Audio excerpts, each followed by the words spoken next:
Evening, Splatooners and Houstonians and all those watching. Welcome back to TZS Splashdown here in downtown Houston, Texas. Yeah, we've got a lot of travelers from San Antonio, Austin, and Dallas coming here to Houston for this local Splatoon event. And we are here today with a lovely collegiate bracket with 6 different teams from those 4 colleges here to compete in 3 rounds. We have UT Dallas, UT Austin, as well as 2 Texas A&M teams, and then we got 2 home U of H teams. Who won? UT. UT? That's what I'm talking about. That's what I'm talking about. As they break the final checkpoint, it's just a ballpoint. They are rushing the tower. On the But map, not enough. Need to get kills I'm not immediately. sure. You're gonna have to fight through the trenches if you want to get all the way back. There, they will dump it. It doesn't matter. They're gonna Oh my god! Uh-oh, you better watch for that reef slider. Triple. Squishy goes in, gets 1, gets 2, and a wipeout from the side of H-Down Rebels. Oh, but that's 2 ways to get the momentum going. It's not gonna stop. What an intense tournament. This high stakes, great games. It was just, wow, what an amazing tournament. I think that the craziest set just happened. A bit of an upset, you might say. Is this gonna be it? They need 1 more. Come on. Oh, They need the 25 1.0.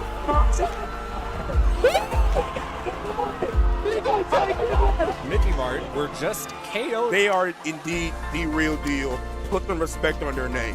Arc Latex maybe now having a chance to win it all. Beautiful match by Siku got kicked out. Up until this point, everybody in here has been competing for something. Try to run in right there, but picking on the flank. Somebody explain to me how he keeps getting away with this. Getting up there, look at him right behind, getting a pick out of your wall. Probably gonna get 2. Oh my goodness! Get another one. What a game! Hey, That's what Wilson. They got up in the Rainmakers. It's just a splash. Siku got picked. Winning. If you're in the area, make sure to check out the Discord of Houston Splashdown if you want to participate in this or just to watch us from home. We would really appreciate you guys coming out. This has been Sunset Surge 2024. This has been the most hype I've ever been in a long time. Well, I'm happy to hear, man. I'm happy to hear.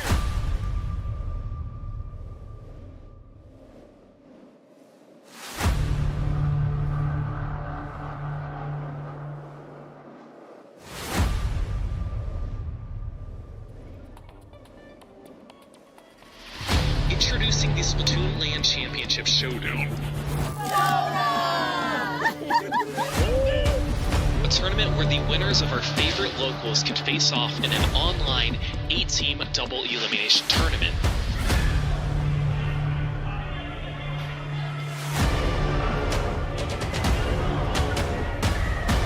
I think they get it. Oh, that's the game. That's monkey. Oh my god.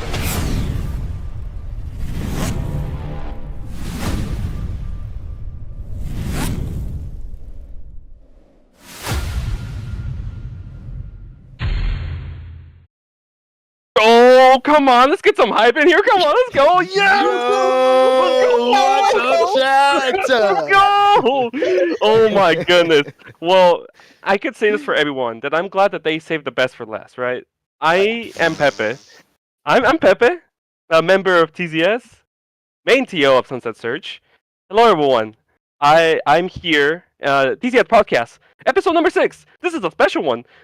First time having special guests at a podcast, and 3 of them too. So this is a huge deal for us. So if you can, guys, introduce yourselves and who you are and what you do.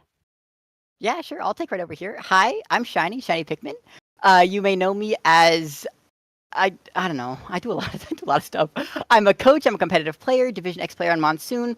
I love the support weapons. I love supporting Pepe here up at Sunset Surge. I am I don't know.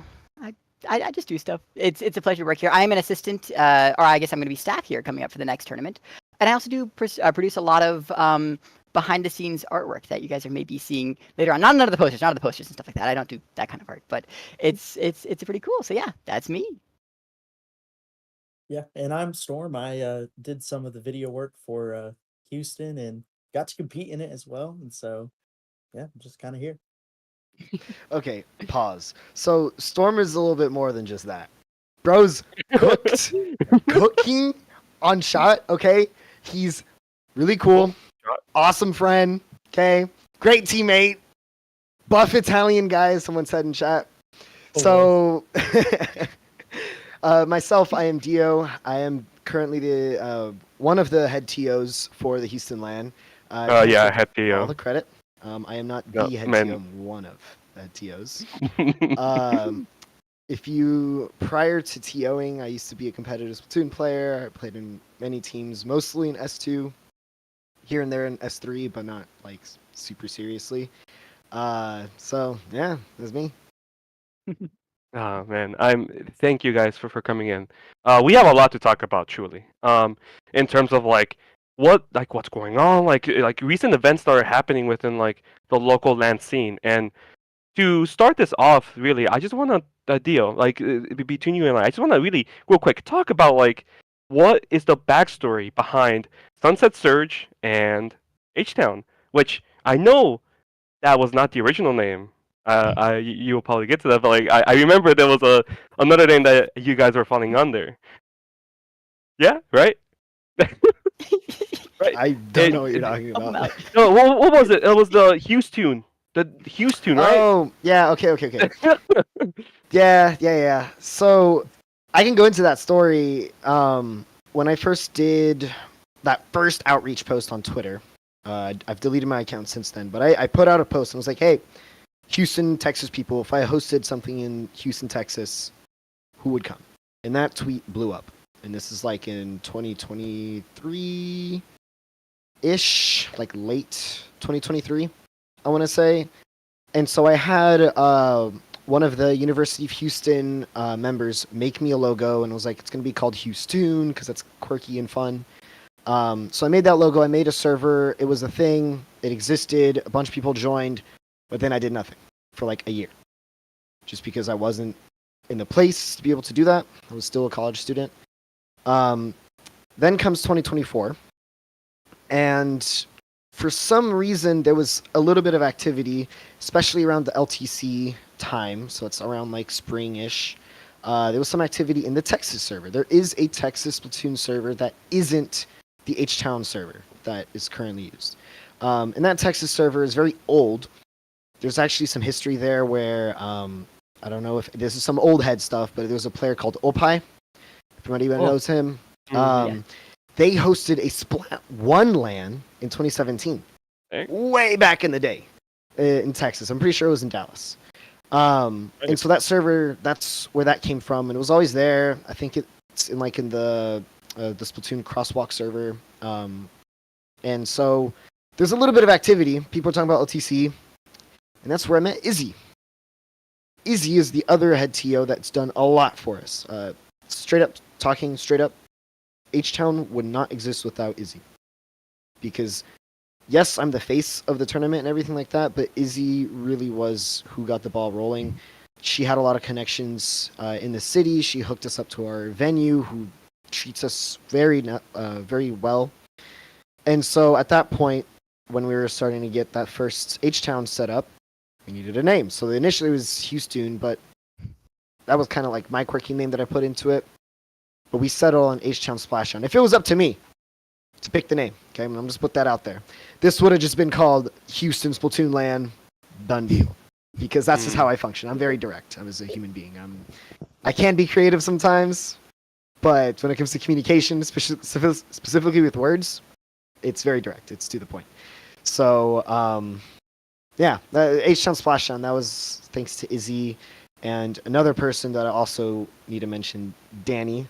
Danny was pretty much our creative lead for the entire event.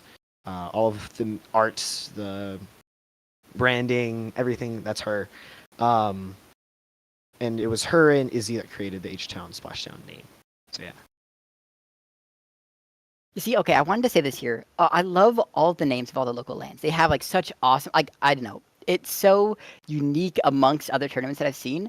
But I gotta say, H-Town Splashdown is by far and away one of the most fun names to say. And all around, like, it's so It's so good. It's so creative. It very much, I think, exemplifies, the Houston scene, the Texas scene as a whole.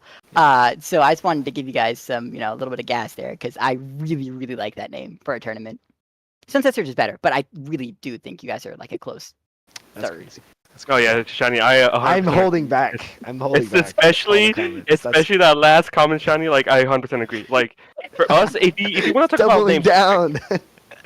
if we want to talk about names, like I'm gonna show you a bit of names here. So, back when I was thinking about myself, like what could be the name of the Arizona LAN? Like there was, I had my friend Nick, which I will to talk a little bit more so. But like me and Nick, we were like bouncing out ideas. He is one that's like I can easily talk to him and ideas just come out. He was that good friend for me. So we had some here that I'm gonna say right now. We had like Sweat, like Dead Sweat, Sweat Surge, and then on that later end, like we were thinking about Sunset Surge, and we're like, that Sunset sounds pretty cool. We'll put a pin in this, and then we'll see like what other names we come up with, right? So then we started thinking about Cactus. I mean, for Arizona, we're known to have cacti here, right? So we thought about like Saguaro Surge, Grand Canyon too. I mean, Arizona's like known to have Grand Canyon, right? That's like one of the most famous things we have in Arizona. Wait, Pepe, why Surge? Why is Surge popping up so much? Yeah, why is it? Yeah. Why Surge? Well, here I'll answer that real quick. So, sunset. What do you think about a sunset?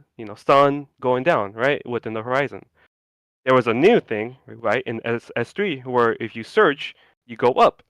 So, not only is it like a fun like name of like with the double S, like Sunset Surge, but I was like, there's kind of like this deep meaning behind it to where like sunset goes down, but Surge you go up. So it within the way I've been seeing it is like, man, bro, like people may like go down, people may feel like go down. Dude, I've seen people feel down I'll say this like at our land events, but there's always some way that people could like feel better if they look at a different direction, a different perspective.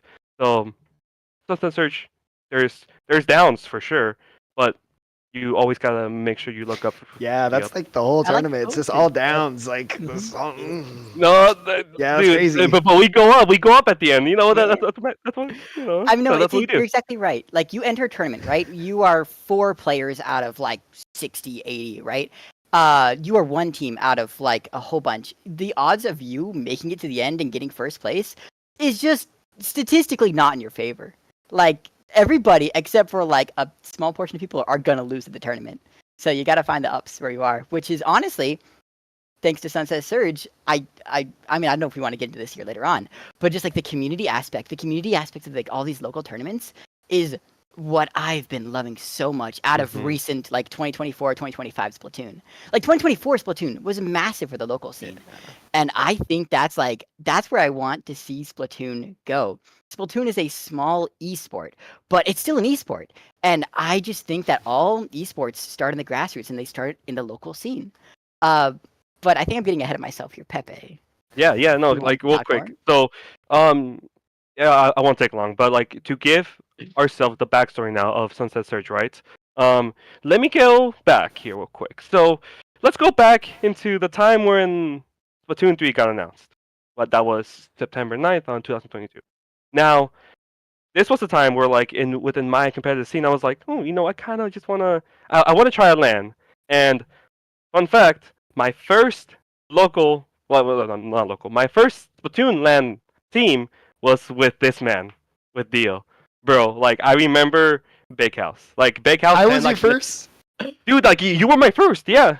Shout out to Luigi and Pork. Like that's crazy. Like you were my first teammate at a LAN, and bro, I did ass. I did so ass. Like you can't even imagine. Like I did so horrible, and because it was just my first time like ever trying a LAN, so it was like alien to me, and I had no idea like how like it felt like, and like for me, I've always wanted to see like I just always wanted to feel like how does a Splatoon LAN look like? How does it feel like, and all that? Like I was so curious. I was that one person that was like stalking like all the streams. Like oh, like I see like Riptide and LTC like for Splatoon 2, and I'm like, dude, this is so cool. And like and seeing like vlogs of like people's LAN experience, even back in like S1. I've been always wanting to go to a local LAN. So the fact that like my first LAN team was with Dio, like there's some fate happening there, bro. Because like that's kind of scary a little bit. But Yeah. yeah. So then that happened for Big House. Later on, my second LAN, it was like in SoCal. Shouts out to all of you guys who may remember this. But if you guys remember, this LAN was called Splat City, flowing in Fullerton. It was like in the Fullerton SoCal area. That's where I met like a few of my teammates, like David and Brian. And then my friend Nick was like right there with me. And TLDR, this LAN was like horrible. Like the TO itself did not even come. Right? There was no kind of like connections whatsoever. Like, dude, like Dio, imagine people just signed up into this tournament, went to the event, came there, no setups, no docks, no Ethernet cables like already plugged in. There's no one in sight, not a TO in sight to be like, how do we play LAN? And that was a question for most, because even for me, like I was like, yeah, like how do we play LAN? Like even though I played with Big House, I was still like I did not have the knowledge enough to like know to fully understand how a LAN works, and so I was like, man, like what's going on? And we decided to like play, on the wireless like connection, which that never goes well. It is just horrible. So imagine me dragging Nick. I had to like forcefully drag my friend Nick with me to like come play with me because we needed like a fourth. But me driving with Nick like around 6 hours, to SoCal, to just end up not being able to play like at a LAN, and we stay like at some like really like shady Airbnb. Like I was that desperate to like I want to play like at a LAN. On the drive back, that's when I was like, if like I just got inspired. That event was so bad that I was like, Nick, dude, I can do better. I know that Arizona can have something. Arizona has the capabilities of like, being something. And I don't know why I had that feeling necessarily, but like I was just so honing into the idea that like I'm going to make this happen.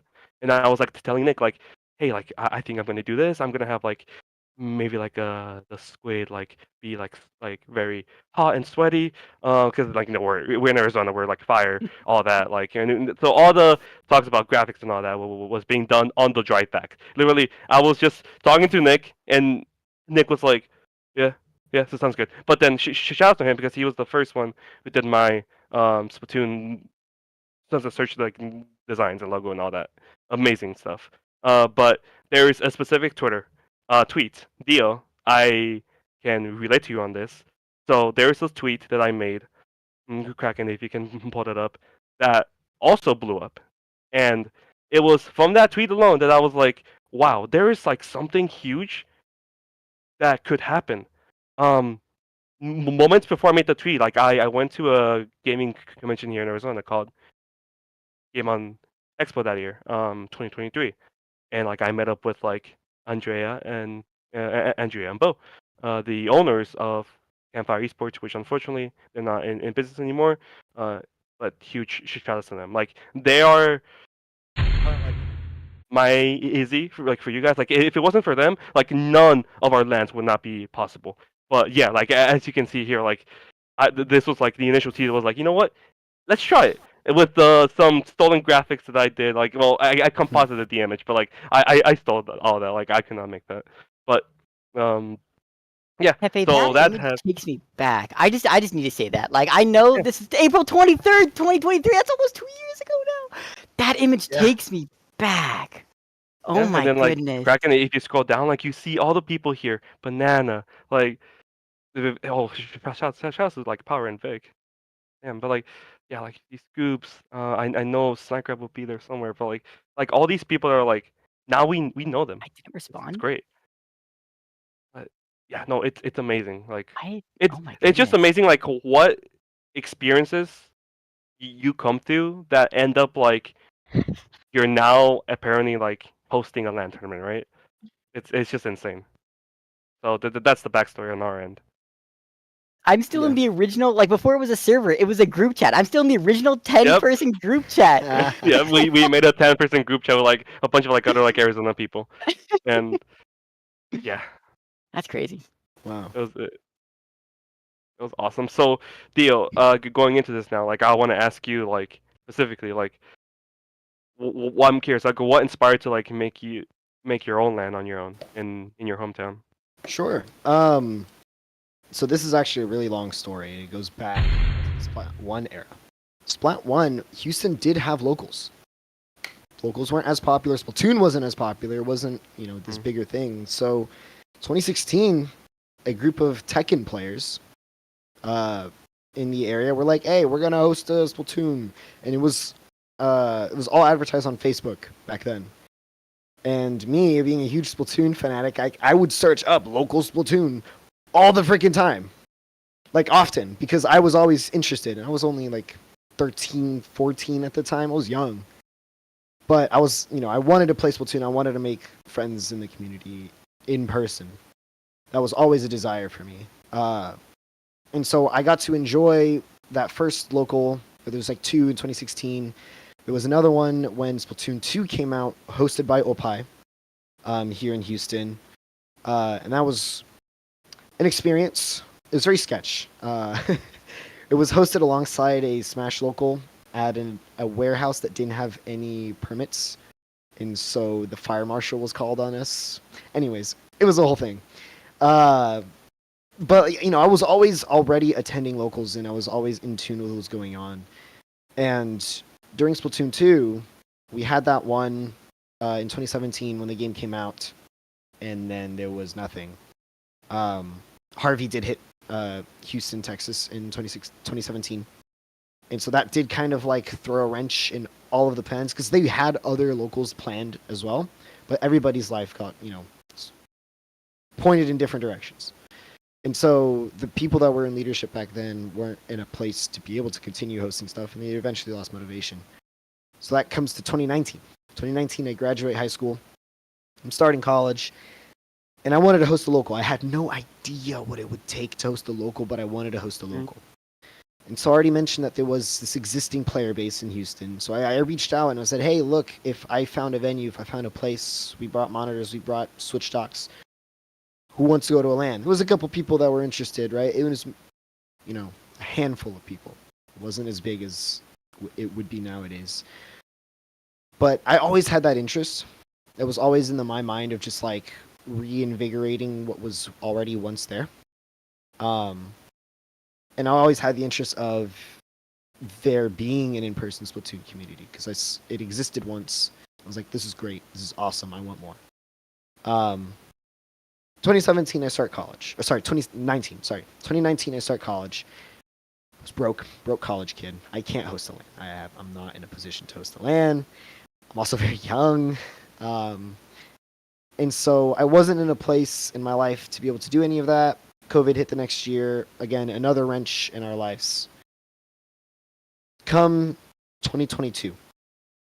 A lot of the COVID stuff is over by now. Splatoon 3 is announced. I think it was announced in 2021, actually. But 2022, it was like the hype started to get much bigger. I started to go back to college in person, because I was doing online for 2 years pretty much. And when I went back in person, I was like, I want to get some Splatoon in college, right? I'm in college now. It's a great environment to find other Splatoon players. And so, slowly but surely, I started to grow a presence for Splatoon within my college. So I actually founded the University of Houston Splatoon Club, which still exists, still very active up to this day. And my plan at the time comes the release of Splatoon 3 in 2023. I wanted to host a LAN in some capacity within the university. That was going to be my initial objective. But there were many challenges through taking that approach. A lot of it was logistical, because we technically had the resources. We could host it in a computer lab, because the computer monitors are good enough specs to plug in Splatoon. They're not gaming monitors, but it's good enough. But anyways, University of Houston just wasn't the best venue. And so last year I was getting very close to graduating. I was only going part-time in 2024. And when that conversation with Izzy sparked of like, oh, I wished there was Splatoon in Houston, I was like, I jumped in. I was like, Splatoon already exists in Houston. University of Houston has an active club. We have like 4 teams in the CCA. It's huge. It's huge. We need an event. We need an event. And I was like, poured in my energy that, you know, if you've ever been around me at a LAN, you know what my energy is like when I'm talking about Splatoon. Poured that energy, you know, in that conversation with Izzy. And the thing with Izzy is like, we're both, I would say, very ambitious people. You know, like we're always trying to one up each other. And so I would say one idea was like, oh, it'd be cool if we hosted a meetup, Splatoon meetup. And then, oh, you know, Splatoon meetup, that's kind of small. You know, what if we did it like a whole event, you know, Splatoon event. I have like monitors and setups and everything. I was like, well, let's do one step better. Let's do a tournament. Splatoon tournament. Obviously, competitive players in Splatoon, you make a tournament. And then the tournament became, you know, like, oh, let's do a production, a stream, let's have art, graphics, posters, all of these things. And, you know, it's just like, it's this snowball effect through that conversation just because there's so much, like, energy and excitement regarding Splatoon. And this is, like, back when Splatoon 3 was, like, peak excitement. Everybody, it was still new. Everybody was enjoying LANs. There's still updates and everything like that. I know it's dulled down. Definitely not dead. But it's definitely dulled down at this point. And so there was a lot of excitement. So this was like early 2024 or late 2023, somewhere around there. And then, you know, over the next few months, over the spring, we got everything ready. We connected to a venue that Izzy knew because she had a friend who hosted FGC at this one place. We reached out to the place. They were awesome, by the way. I would love to talk about our venue because our venue supports us a lot. I don't think we would have grown to the size that we've grown now without the venue enabling us. Because they were just like, shit, we got these people who want to host tournaments for free and they got all this energy and they're willing to do all this. So it was just like, they would never say no to anything that we said. They were like, oh, you want to do this? Yes. Even though they host larger events because they're mainly a trading card game venue. They host like Yu-Gi-Oh! Regionals for like 800 plus people. When they go and see, Splatoon people, they say that they can get at least 20 people, which is, you know, our initial pitch was like, yeah, we can get at least 20 people to show up. They're like, hell yeah, we got the monitors, we have the roof, the electricity, we got some switch docks. Do it. And then our first event, we hit almost 50 people, and it's like, wow. Whoa! Incredible. Like, yeah, that's people on your first ever. That's crazy. Yeah. So Storm wasn't there for that, but No. I might be getting ahead of myself talking about the first event. I don't know. Do we want to segue into that, Pepe? I think it's. Yeah. I mean, I was gonna say because I thought that Storm was in the first one, but no, we can definitely talk about our first event going into this next topic. Yeah. Our first event was hosted on a Tuesday night, 7 p.m. The place closes at like 11. Remember the Tuesday? Oh man! Oh yeah. Yo, it started at 7 p.m. Mm-hmm. Oh, fun. We were initially in the mindset of like, this is gonna be a test run.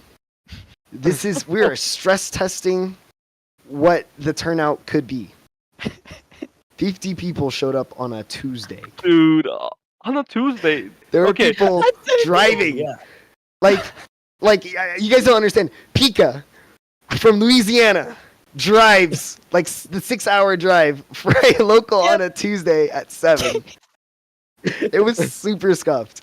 Yeah, and like with that in mind, we were not ready to host a almost 50 person event. Like setups wise, the venue didn't understand what we needed. And so we pretty much had like 2 working setups. They were all connected to one router. And it was like the cable management was terrible. We had one cable going like across the room. It was hectic. It was chaotic. So many delays. And because like it was on a Tuesday, we didn't have enough time to set up because we're all coming from work and everything. And so it was just a crazy day. But it did, spark this like community essentially, because a lot of the people that were there were like, "Hey, this is cool. I wish it was a better event, but this is cool." And they like, it was a big wake up call to show us how many people are passionate and interested about Splatoon in Texas, because we had a lot of people, not just in Houston, show up for that event. And yeah, that was like a huge learning curve. It was that first event. Wasn't that the reason why we got the Saturday time slot? Because 50 people showed up on a weekday. So our venue was like, whoa, you guys aren't just like a small little thing. You guys are literally bigger than some of our TCGs. Like, we're bigger than their Pokemon presence for Pokemon TCG. We're bigger than their Smash. Like, awesome. Their Smash gets like 15 people every week or every month, whatever. Dude, incredible. Yeah, and so they're like, damn, this shit's serious. And so when we talked about it after the event, we had a very long meeting of like, they realized the ambition that we had and how for us to match that ambition, they needed to give us more. So they gave us the Saturday time slot, which is the entire day.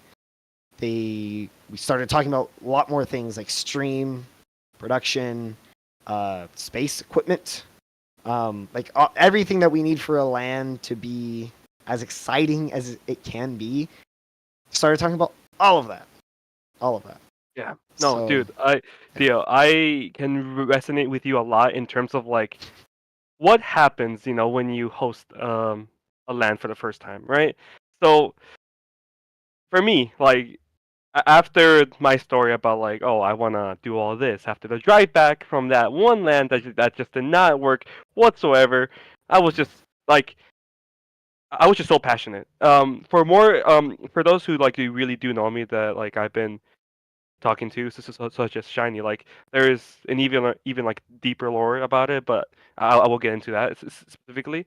But like there was just something that just like clicked in me. Like I just wanted like Arizona to be heard. Like I wanted Arizona, like ever since the beginning, to just be like loud and proud for like who we are, and like just show off that like, hey, there's something here in Arizona. Because my one question that I've always had like throughout the entire time, and Deal, I there's so much that I can relate to you on this. Just having that passion, right? In my mind, I was like, I'm like the only person that plays Splatoon like in my state, right? Like, there's no other person that like plays this game, right? Like, it felt like it felt like that way for like a long time, and so there was a spark. There was just so much passion that I wanted to show off. So here's where the trailer will pop up with a Kraken showing off that first Sunset Surge trailer.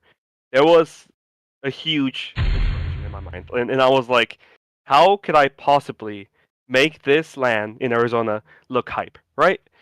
And so in my mind, I come from a background of like doing film production and whatnot. So literally my first trailer of Sunset Surge, I wanted to show off, boom, it's great. And also, you see the sunset in the background, and Scourge Gorge. Like, literally, like, having themes and, like, having, like, some kind of, like, a visual of, like, this is Arizona, our sunset, this being our first LAN tournament ever. I wanted to make sure, like, this was, like, a huge deal with all the sunsets and whatnot. Like, this was, like, a 3 to 4 day, like, worth of, like, using the drone to, like, get all those, like, sunset, like, footage. Like literally like all the stuff here, and then you see here the search that is happening. Boop boop search. So literally everything that happened. I have not yet revealed the title. Boom, Sunset Search is there. So yeah, and July 23rd, 2023. I will never forget that day, because while I may had a lot of passion going into this, one may say the first tournament, the first LAN, did not go as well as I would have planned it, right? Like, I will say, I've definitely forgotten that first date for mine. Like, I don't want to forget that day and bury that memory, like, deep down. Just, yeah. So, like, oh man. So, as much as how passionate I was pretty much a one-man show, like a one-man band. Like, I was getting everything all situated with, like, the esports arena, and by like one man band, I like of course I had help. Like I had like again Andrea and Bo, who were like the owners of Campfire Esports, that were there to like give us the opportunity to host a LAN at the venue. And real quick, like kind of a similar thing to your NDO, to where like Sunset Search ended up becoming big. Now, not as big as like yours, because like for us, our first event, we only had 34 attendees, and it was not until Okay, Pepe, only 34 attendees. That is 34 individual people who came out to that That's true. tournament. You know what? I'll give that credit. That's true. I guess like in comparison to what Dio mentioned, because like when I heard 50 as the first like local LAN, I'm like, bro, it was only until the 1 year anniversary, like 1 year later, after doing all these like LAN tournaments, that we've gotten over 50 people. So in terms of like us doing LANs, which was seasonal, we only had like around 30-ish like attendees. But yes, to give that credit, I mean, hell, like there are people like I want to give a huge like shout out to Sniker because this man, like this man lives.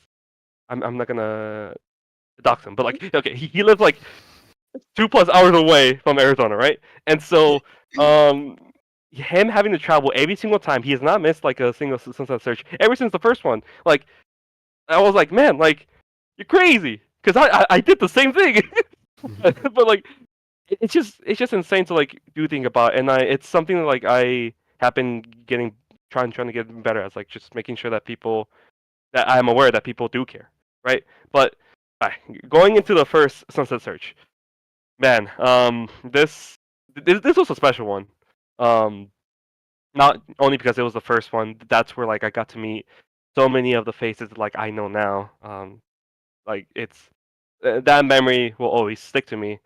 But as a TO side, I was, oh my goodness, I was such a mess. Like it was such a wreck with like having, we wanted to start like at 2 p.m. We started like way later. I think it was like 3 or 4. Like it's Hey, a Pepe, 2-hour delay. Before we start that, I got a question. How many hours did you get before that LAN of sleep? Oh, sleep. Oh man. Oh goodness. So yeah, a thing about me, I don't usually sleep before the hosting a LAN.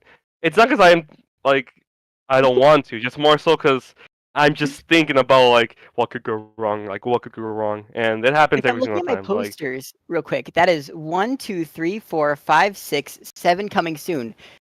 So for 6 tournaments, 6 LANs that you, for the bulk of those, hosted yourself, you went 0 hours of sleep before Look, running a it was one-man extremely show. worth it.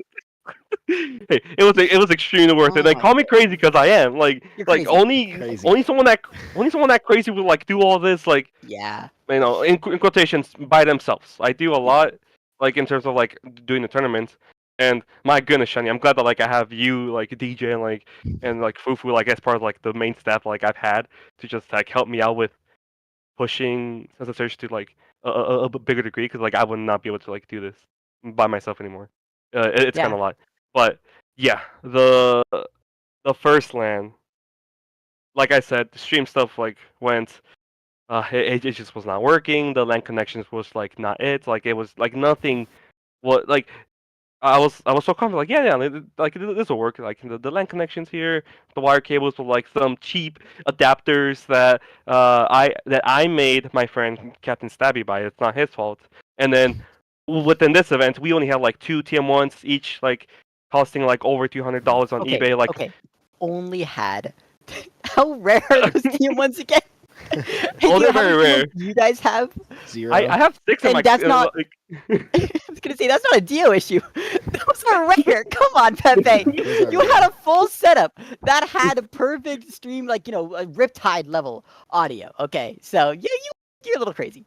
Go on. I just wanted to like. Thank you. I literally have like 6 TM1s like in my like IRL lockers with me right now. It is insane. Yeah, no, they're just there. Like 6 TM1s. They could do 3 full. It's 3 full setups. He's crazy. Yeah. So. Oh wait, yeah. Each TM1, you need 2 TM1s. Yes, for like a full lobby. Yep. Oh my god. Oh yeah, it's insane. So. Knowing all this, right, about our first Sunset Surge event, which again, I feel like for most after talking to them, sure, they're not as the quality as they are now. But I appreciate those who like keep telling me like, yeah, they appreciate the fact that Arizona even has one. Could you guys guess? Like, I'm curious. Just guess for me, how, like, when grand finals ended. I'm not talking about like, oh, like when I was like off from the venue, or like when I was like starting to wrap up. When did like grand finals end? I'm curious to see like your guys' guess. You start at 3 or 4. I heard 11:30 and then 3 or 4. I'm assuming that's What? AM, not PM. No, I'm saying, did you guys start at 3 or 4? That's what you said, I'm right? gonna say 4. I'm gonna say 4. It was definitely Okay. like around 4. 11:30. Okay. I would say there's no shot you go over 10:30. Oh goodness. So yeah, go ahead, Shani. Go ahead. we ended at 2 a.m. 2 a.m. Grand finals concluded at 2 a.m. I was on commentary. I'm not sure if anybody has ever watched it back, but like that Insane. 2 a.m. is when grand finals finished. The final KO. The final scores. And this is at Campfire Esports, right? This is like Campfire Sports. They were chill with it. They were like, yeah, 2 a.m. Dude, like I was so shocked too. I was like, man, like, I'm now in close. Like I'm really good friends with both of the owners. Like they're great people. I've house set like their house ones. Like they're great. So like I honestly don't know like how they even like accept like a 2 a.m. ending time. Right? It was insane. Like. Dude, I felt so bad. Like, you guys know OBT. Like, he's a great guy. Like, he's amazing. He literally walked up to me and he's like, "Hey, bro, why are we ending at 2 a.m.? The fuck?" Like the most like chiller. He's such a great guy. No, he was just okay. I also want to point out the fact that Campfire Esports was hosted in Surprise, Arizona. That means nothing to people.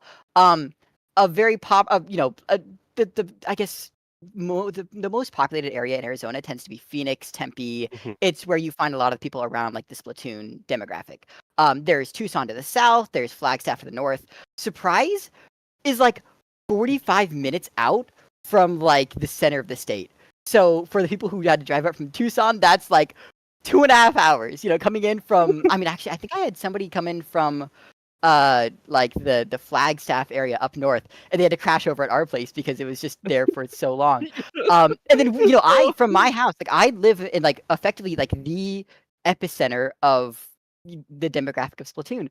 And me and my roommate had to drive out like I think it was like 50 minutes to there, so it ended at 2 a.m. and we just to drive 50 minutes back home. Which shout out to DJ who's watching this right now. This 50 was minutes. His first, like 50. Okay. Yes, because Surprise is in nowhere. It was awesome. And Okay, I don't think you guys understand how big Houston is. Yeah. Okay. I live in Houston. Oh well, yeah. The venue is in Houston.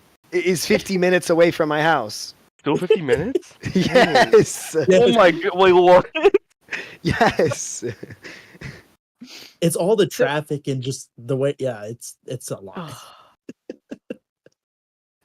My goodness. Say something. Yeah. But no, people that go to our events complain about the location because it's like it's in one of the lesser populated areas of Houston. It's like southeast, whereas a lot of people in Houston live towards the west. So it's like it's still Houston. Yeah, okay. It's not like this is like a different like outskirt city in the metropolitan area of the Houston. No, it's Houston. Shit's far. And you still see the flatlands. There's no mountains. No, there's no mountains. No. At least There's we have that. No though. hills. No mountains. That doesn't exist. Just flat. It's flat. I wanted to talk for a second here, if you don't mind, Pepe, just about like the competitor side, right? You've already given your background from the TO side. I'm on Storm after this year. Yes. But Sunset Surge, when it first got announced, when you first dropped the tweet, I remember losing my mind because I'm not sure if you knew this actually. Here's some hidden lore. Back in 2018, I want to say. My mother is a professor at a local college. And as such, sometimes I just, whenever I was sick, I like to, attend your classes because staying at home is boring. And it's fun to be like that. That's a cool dog.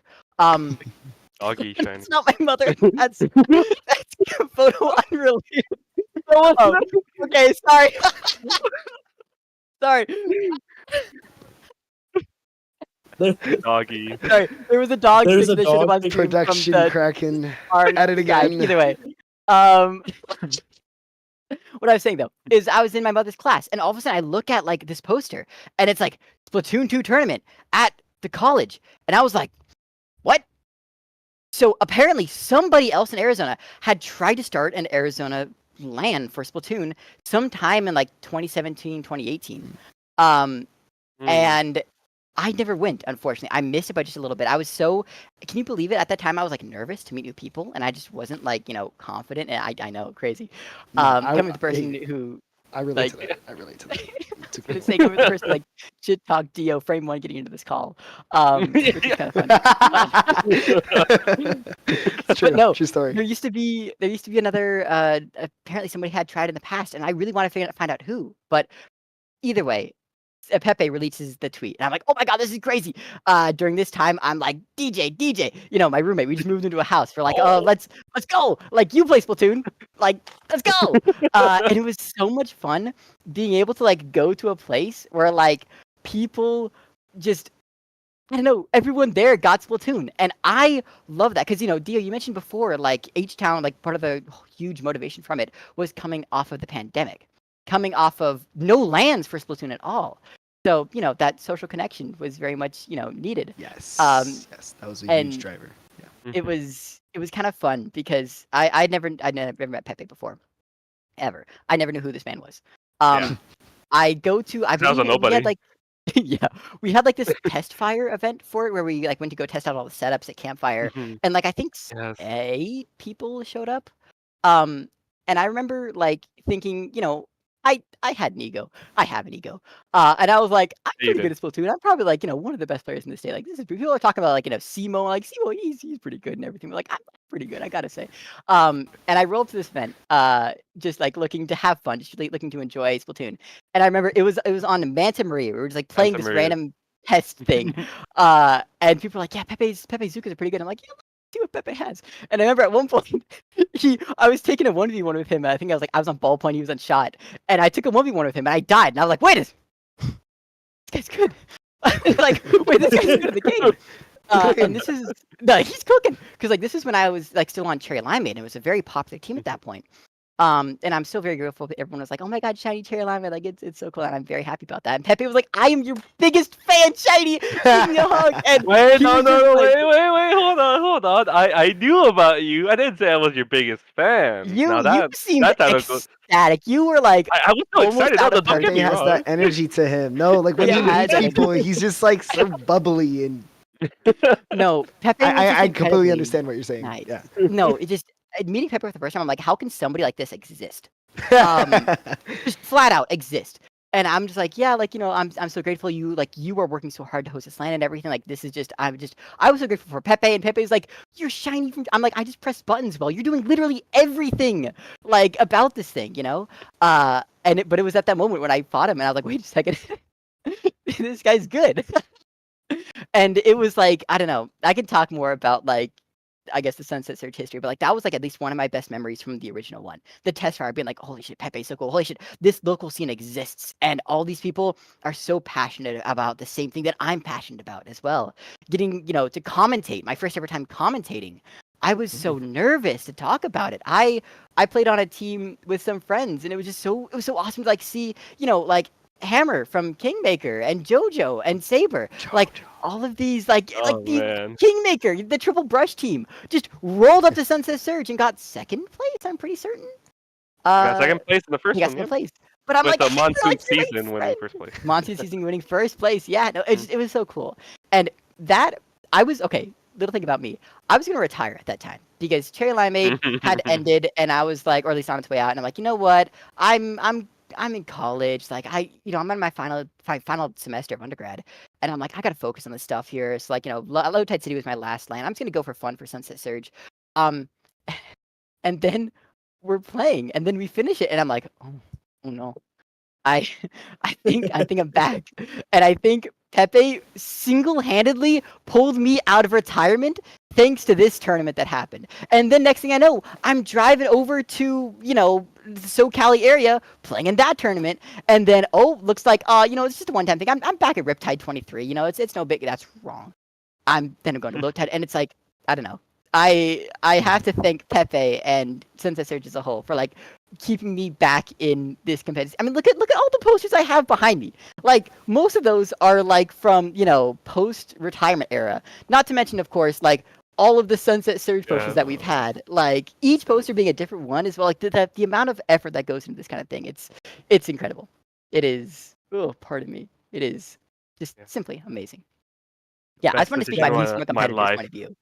Yeah. Well, and that's what I was going to say. Like earlier, you had mentioned like the Sunset Surge being like going from I don't feel too great to like, oh man, like this is awesome. Like I feel like for me, every time I go home from a LAN, I always have like the post LAN motivation. And it's like, oh, I was planning on stopping playing the game, but you know what? Actually, I do kind of enjoy playing the game, and I do enjoy interacting with other people.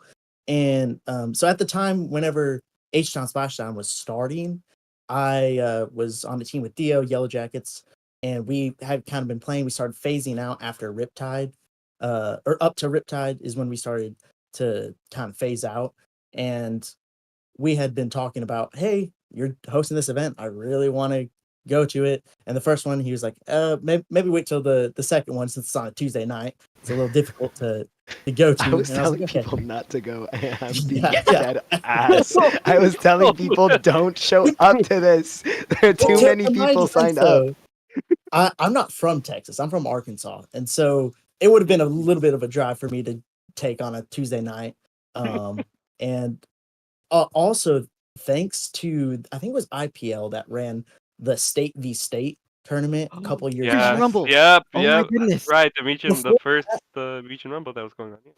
Yeah. Before that, I tried to host an event in Central Arkansas, and I think we had like maybe 10 people show up. And the only person that was a competitive player was Spectre, if you remember her from the old Splatoon 1 days. Wow. I remember. And so like I was just thinking, I'm gonna go to this event. And I'm the only Splatoon player in Arkansas. And then I started thinking, I was like, wait a minute. We had a whole like tournament dedicated where we had at least 4 players. And so I started hitting up some people, and actually Parachu was the first one to reach out to me in this instance. And he was like, dude, you going? And so got to drive down with him, and that was awesome getting to chat with him all the way down to Houston.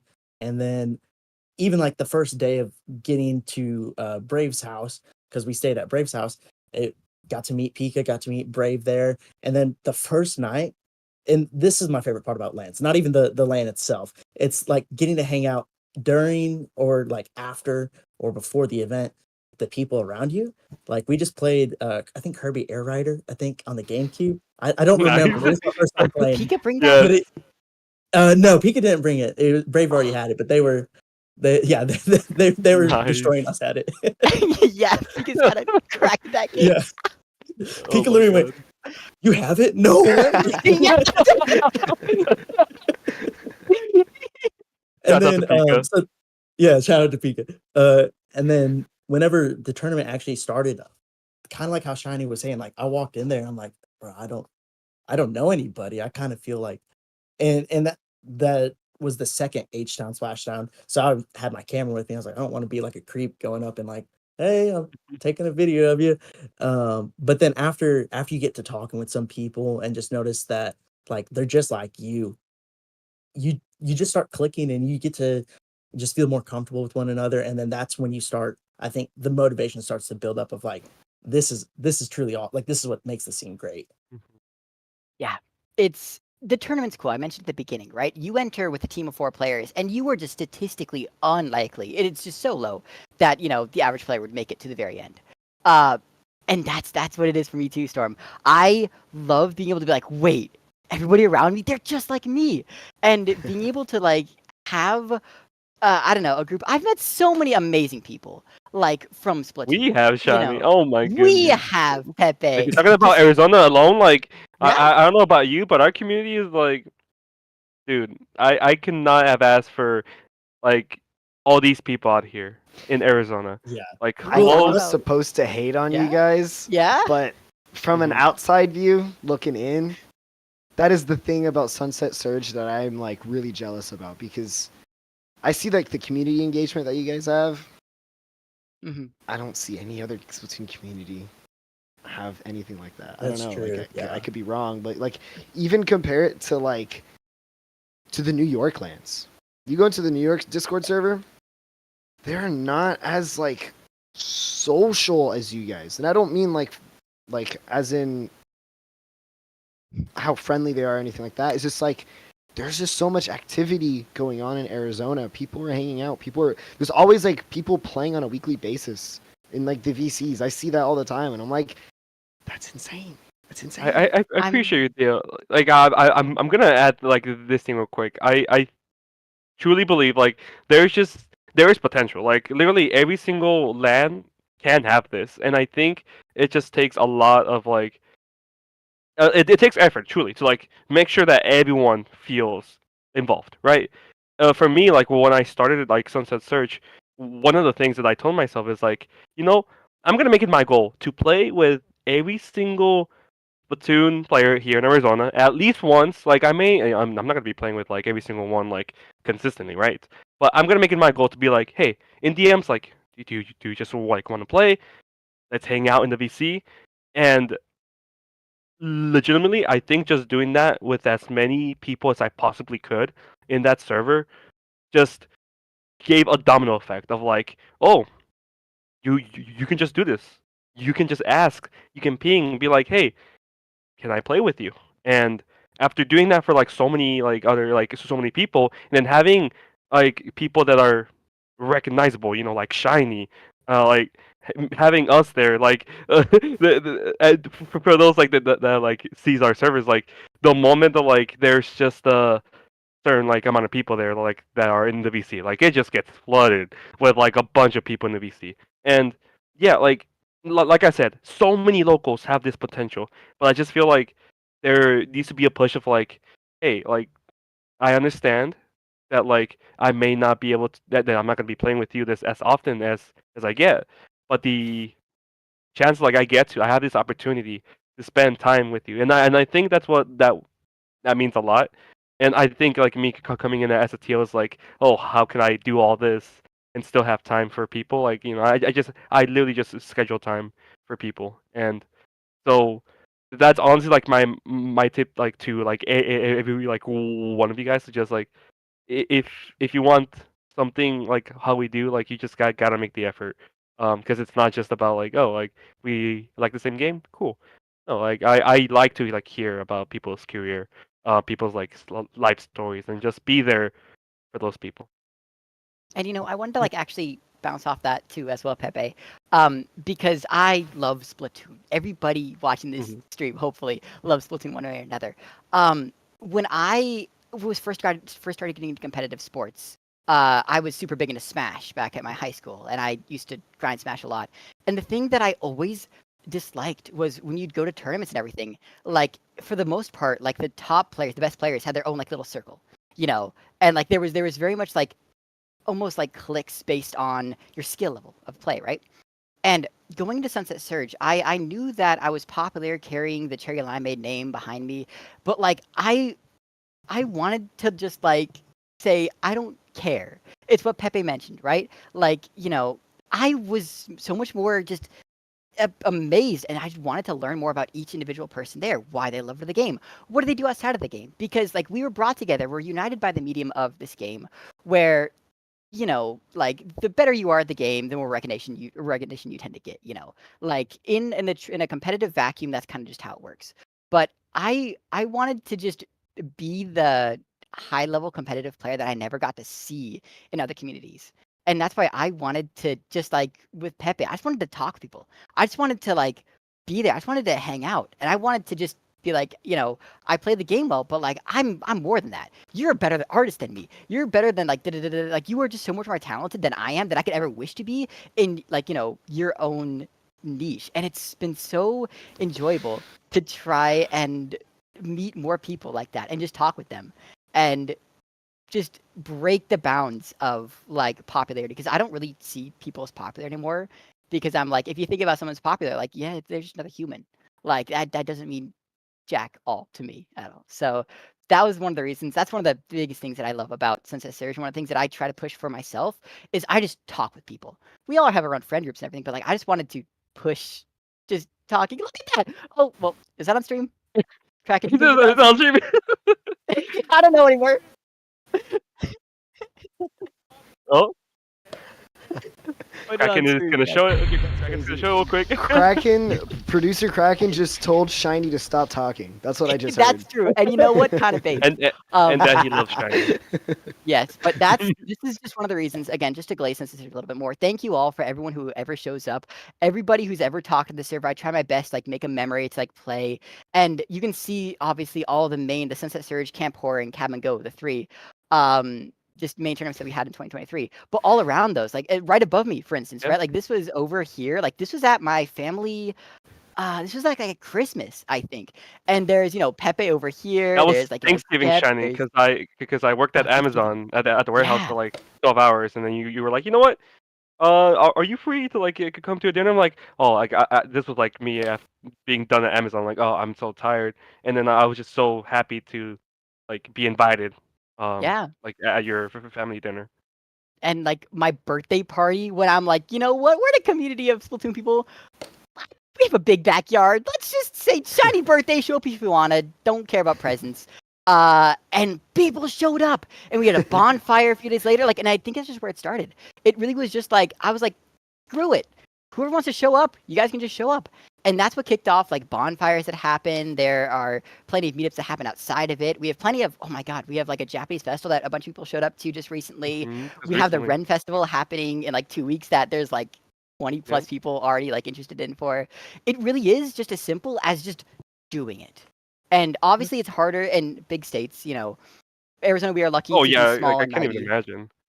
Like, But, not only like in bigger states, but like in states too, where like I guess it's harder to have like that kind of like big group of people to like meet up. But I mean, like truly, I mentioned like how like I was there to like be very welcoming and like have that kind of like just environment to where like I wanted to like see people, and most importantly like get like really hype about my people winning stuff, right?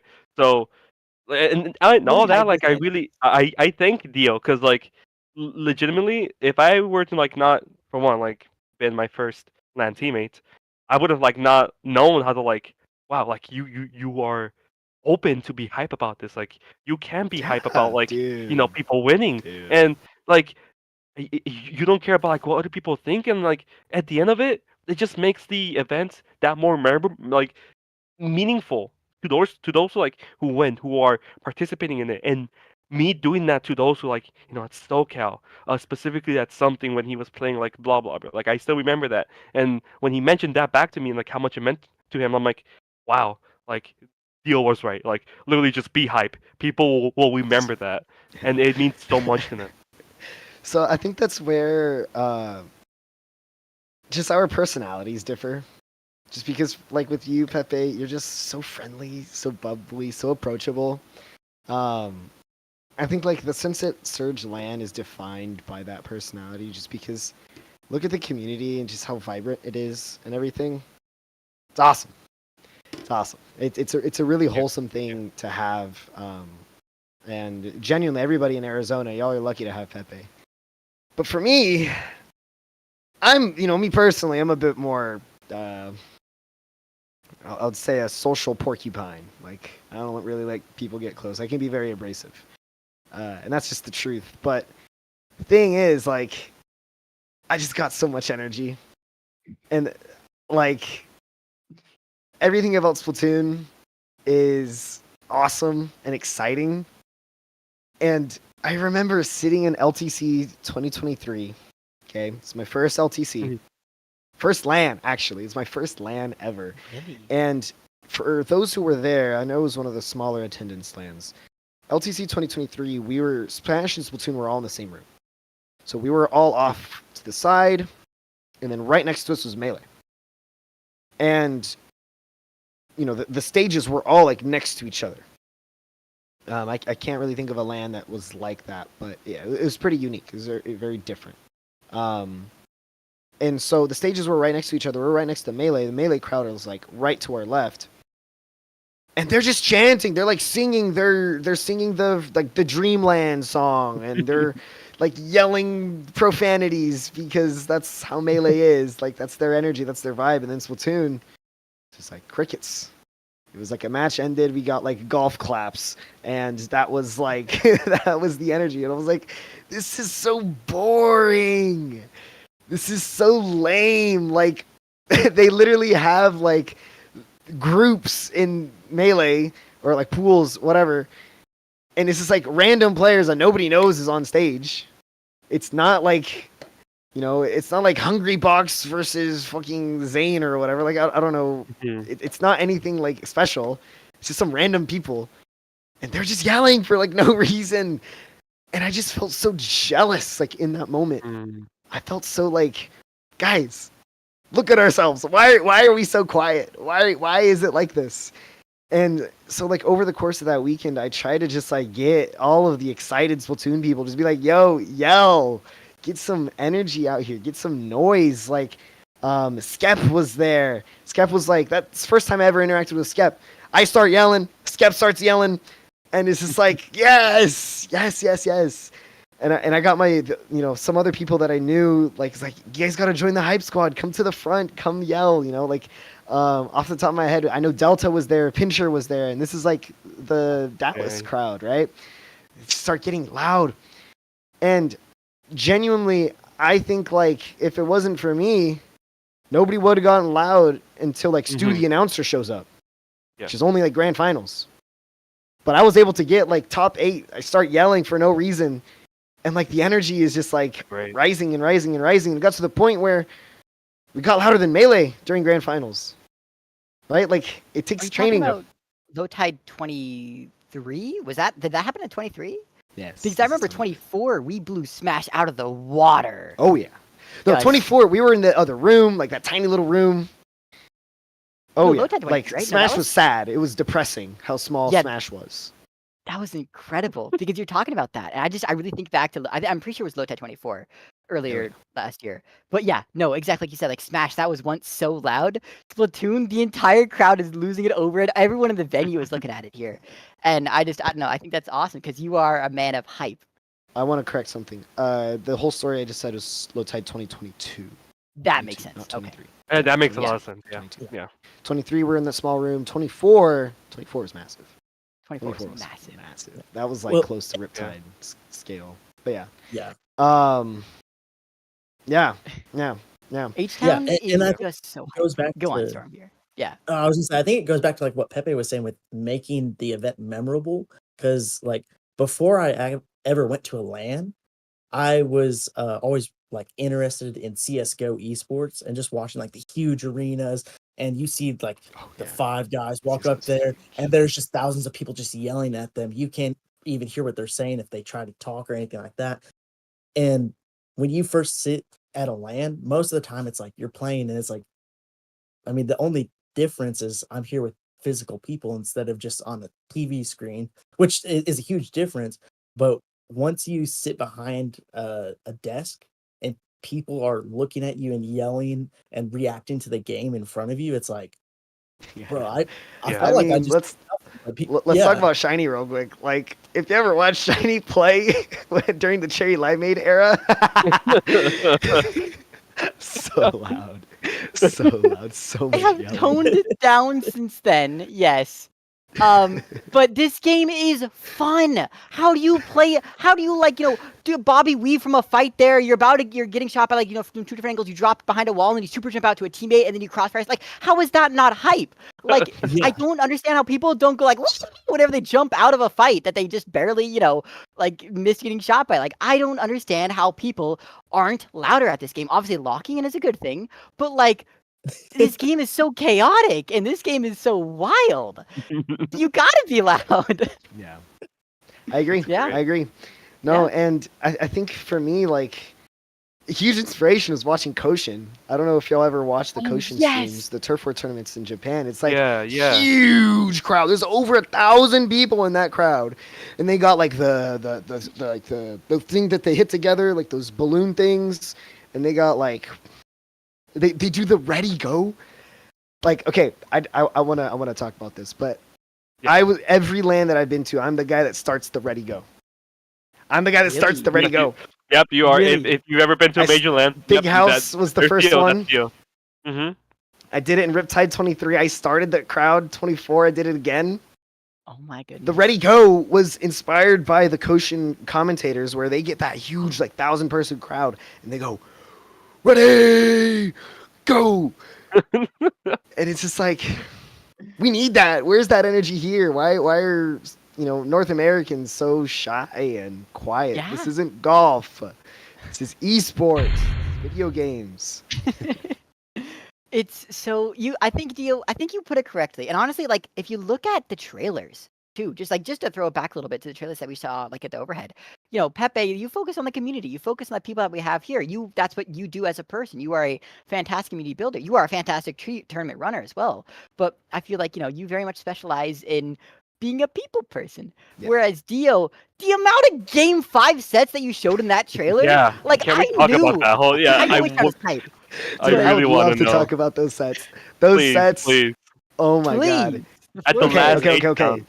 Let's talk about the history of H-Towns, okay? Right. We've had 2 successful H-Towns at this point.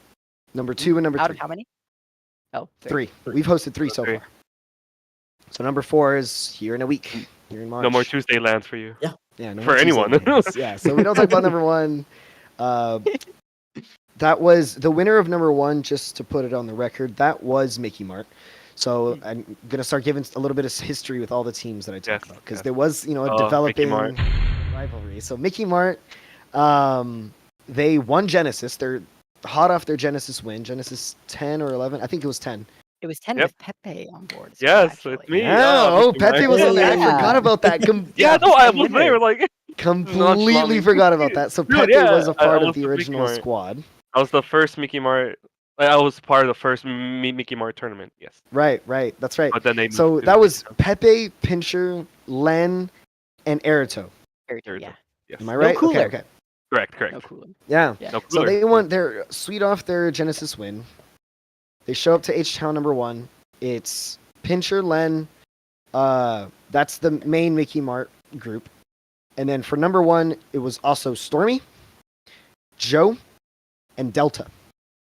Okay, and this is Delta Diff on social medias. Yeah, so I'll talk about this picture here in a second on who's who, but that was for number 1. Number 2, that's where this picture comes from. H-Town number 2, Mickey Mart also won that. Okay, Mickey Mart also won that. So in this picture, left to right, we have Joe on the left, and Stormy's above him. We have Pincher below, and then to the right, we have Erito, and then Len all the way on the right. So that was the squad for number... Oh, wait. Yeah, no, this is number 2. This is number 2. Mm-hmm. I'm right on this. This is number 2. Yeah. Right. And so that was the squad that won. Now let's talk about their adversaries, because Mickey Mart at number 2 had some adversaries. We had our boy Storm here from Arkansas. Okay. Let's go. Can I say so you want to introduce your team? Yeah, okay. Yeah, go. We don't have a picture of them, but so yeah. The team was me, Parachu, the other guy from Arkansas. Oh, Para. Phenomenal pen player. And then Brave from Houston, and just a goated Splash. and Pika. Now, Pika is the one that lost to Mickey Mart in Big House 10 or right? Genesis X. Genesis X, yes. Genesis That's right.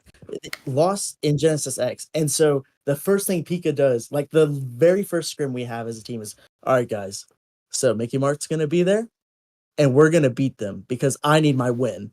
And I was like, oh, okay, redemption. And so like going into this tournament, that was like our big thing is like, okay, we've got to beat Mickey Mart for Pika. We got to do it for Pika. And so, so we go in there and game 1, we actually win. And it's like, everyone was just thinking like, oh no, Mickey Mart's going to just sweep everyone. We won that. And after that, we just like looked at each other like, okay, we could do this. Now, the rest of the set for that, so we were playing Wiper and we were playing mostly Slosher Deco it was just regular Blaster and then, Stringer and then two shooters. Now, whenever they saw we had the Wiper Slosher, they were like, okay, we're going to go ahead, and Len wanted to switch to the Range Blaster to deal with double midline a little better, and it was kind of downhill for us after that.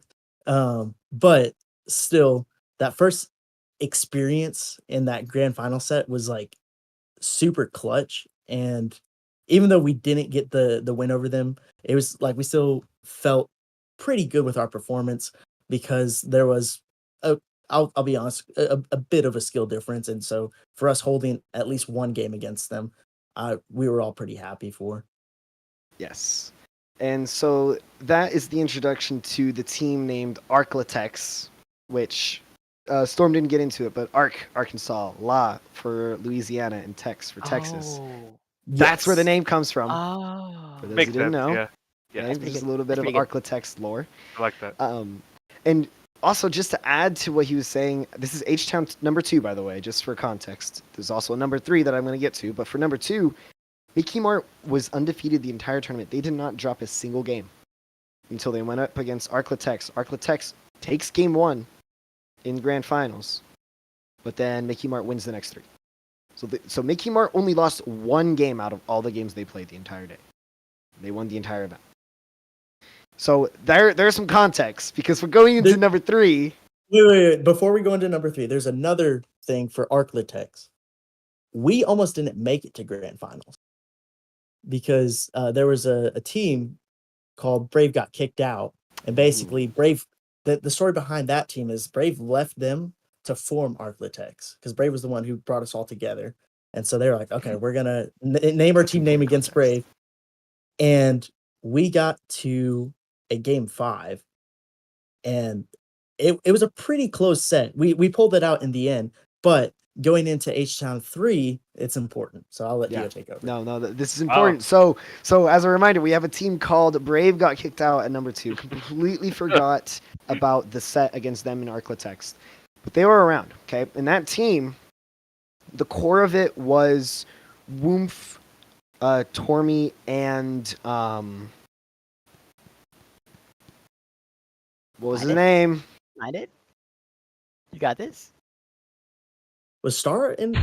Stara! Yeah, Stara. Yes, thank you. Blanking. Yeah, so it was Tormy, Stara, and Woomph. It was those 3. That was their core. And then they kicked Brave out between number 1 and number 2, and then they had Siku join the team. Siku is another local player. And so they were the 3rd place team at number 2. Okay? So now we've met all of our matches. We've met all of our players. Oh yeah. Number 3 is coming up. And at this point, everybody is scared of Mickey Mart. Mickey Mart, they didn't play the entire tournament, only lost 1 game at number 2. They previously won Genesis. It was scary. They're a scary team, genuinely. Like, there was a lot of doubt on could any team topple them. Okay? So, at number 3, top 8 starts. Okay? And all the bottom seeds are out.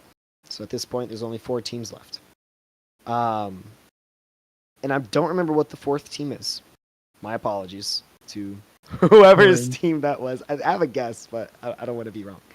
But the top 3 teams at this point, with the very hype like Game 5 sets that were all played, because there was 3 Game 5 sets. Okay, 3. We had the top 4 match, which was oh wait, no, sorry, it was just 2 Game 5s. Just 2. Yeah, it was just 2. Yeah, did my math wrong, but yeah, two game back-to-back Game 5s on stream. Oh, good.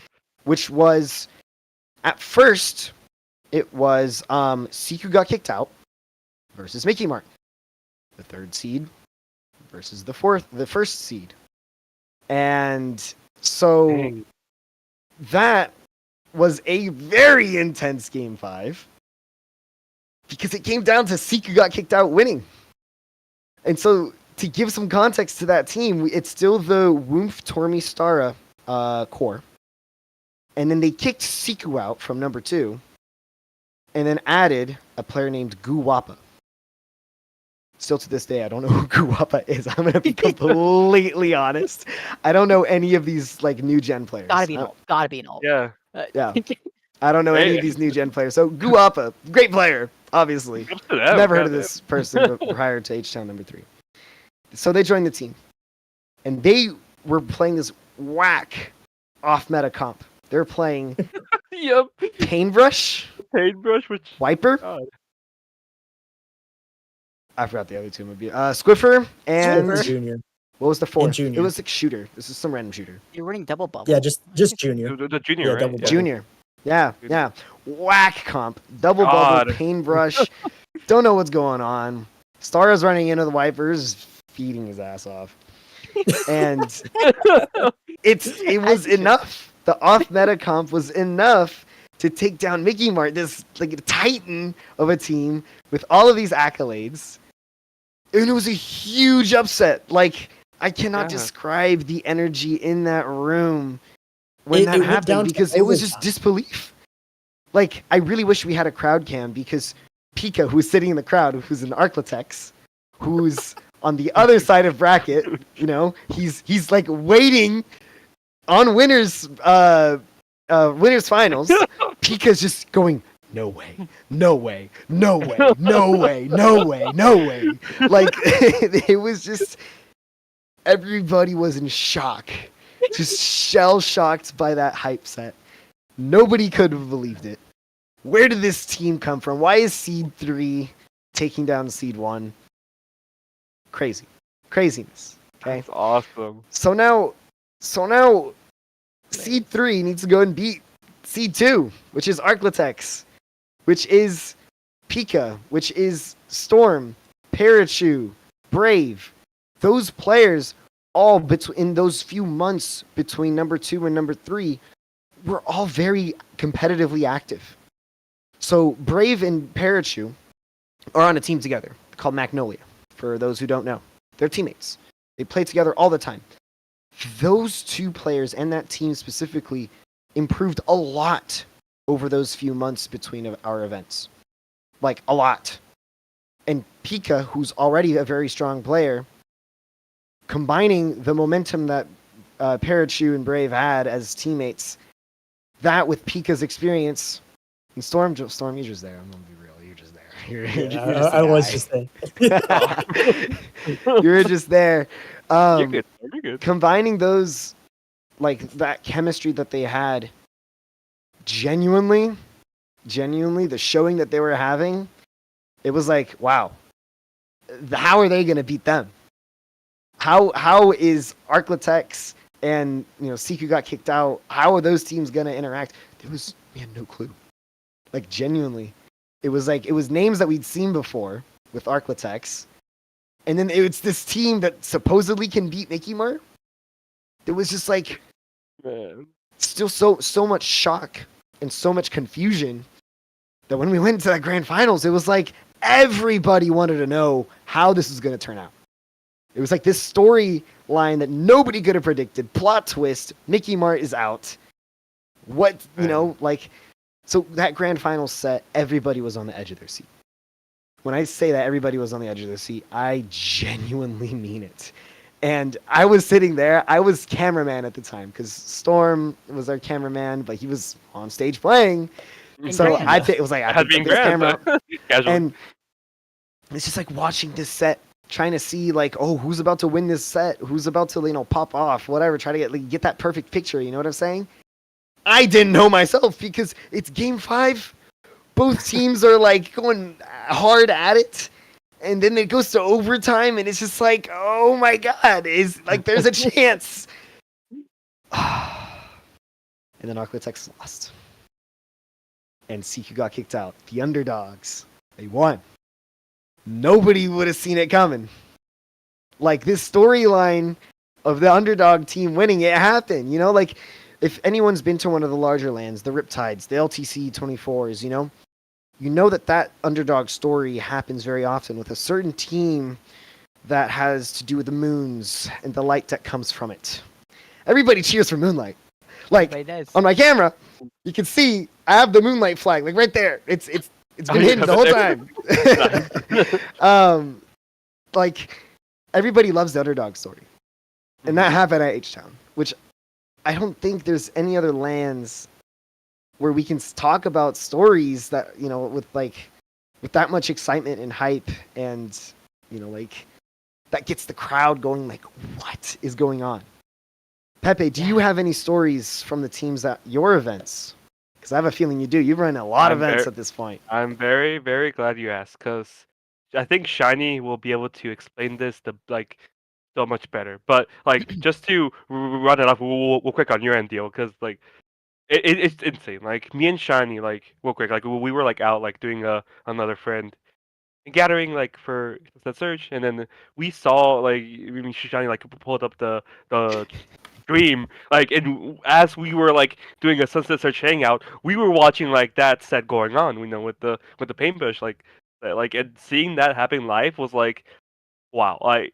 I kudos for H-Town having such entertaining and this is what I'm saying, such a hype overall set, and these were the winners there, but god, yes. This is the winners of H-Town number 3. This is CQ got kicked out.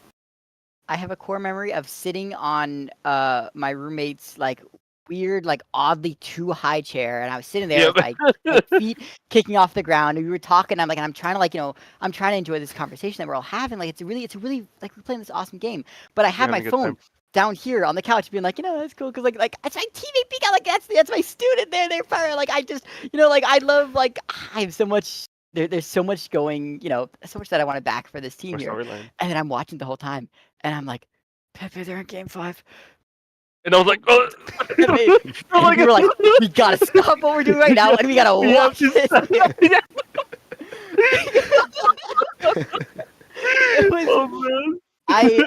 I don't think I've seen a more hype set. Congratulations again to the winning team there. My heart goes out truly to Storm. You. Yeah, I was about to say, Storm's been sitting here talking about how he lost. Sorry, Storm. I think it's funny because we had the last counter pick because we had won 2 matches, and then they had won a couple matches afterwards, and so we were like, okay, well, we have to play Rainmaker because the counter pick rules.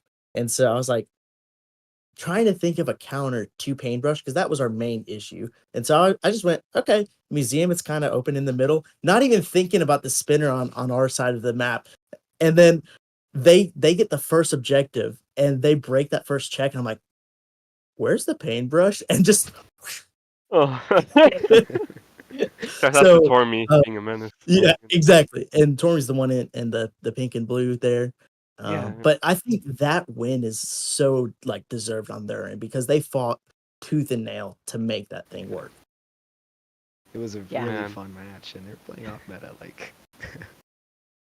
And again, and going into the next one for you guys in H-Town, I mean, there's just the same people, right? Same number teams, 4.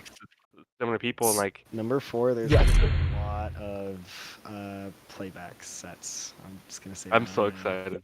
Number 4 is gonna be for the most part. Yeah. There's only one substitution. Storm, you want to talk about it?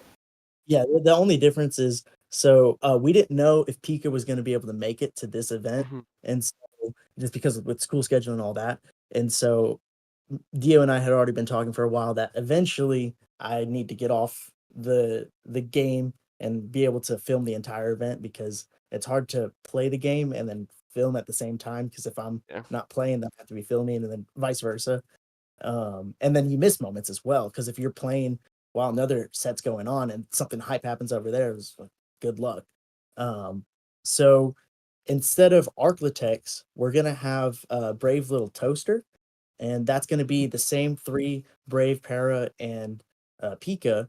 And then Pika's old teammate Toast is going to be coming in. Toast is coming?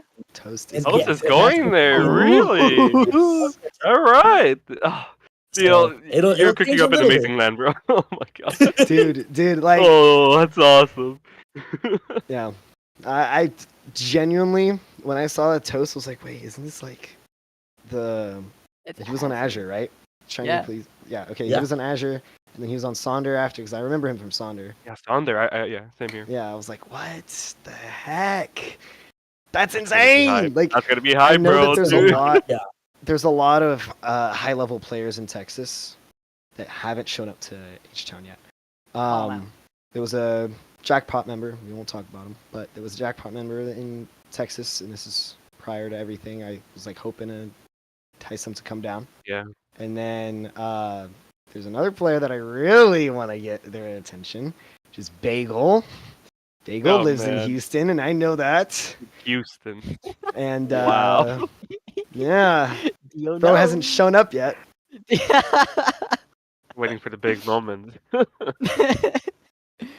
Apparently, not for this one. But yeah, sorry, Shane, go on. I was gonna say, talk about people who like are good and who didn't know. Well, I guess you knew about Bagel. I didn't know until this most recent LAN that Plopor from Healthy Diet Food Groups that lives in my state. Lives 20 minutes, 10 minutes away from me. That way. I'm happy that you know of their players, because that surprised me. I'm like, I'm pretty good at my state here. Sibo's here. You know, we got Pepe here. You got, you know, and then Plopor is here. And I'm like, and Plopor, yeah, Plop's so cool. But sorry. Oh, he's awesome. No. I completely get that. I was always aware that there were a lot of high-level players, even throughout the years. Just because I kind of picked up on it. I would see some of them in like some of the local regional servers. Like some of them were in the Texas servers, some of them were here and there. They were like, yeah. And so I was just like pay attention to that. I was like, oh, that's cool. So yeah, like Texas and the Texas region has a lot of talent. It really does, and the neighboring states has a lot of talent.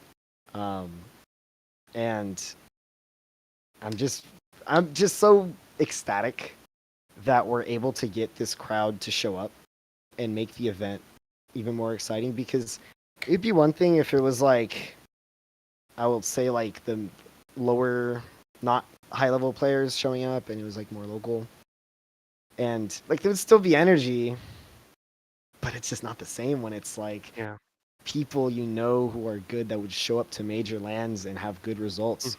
But now they're fighting each other in the smaller arena. It's almost like exhibition matches. Yeah. Almost. Like that's kind of the way that I see it. It's just like exhibiting the talent that is in this region. And it generates a lot of hype.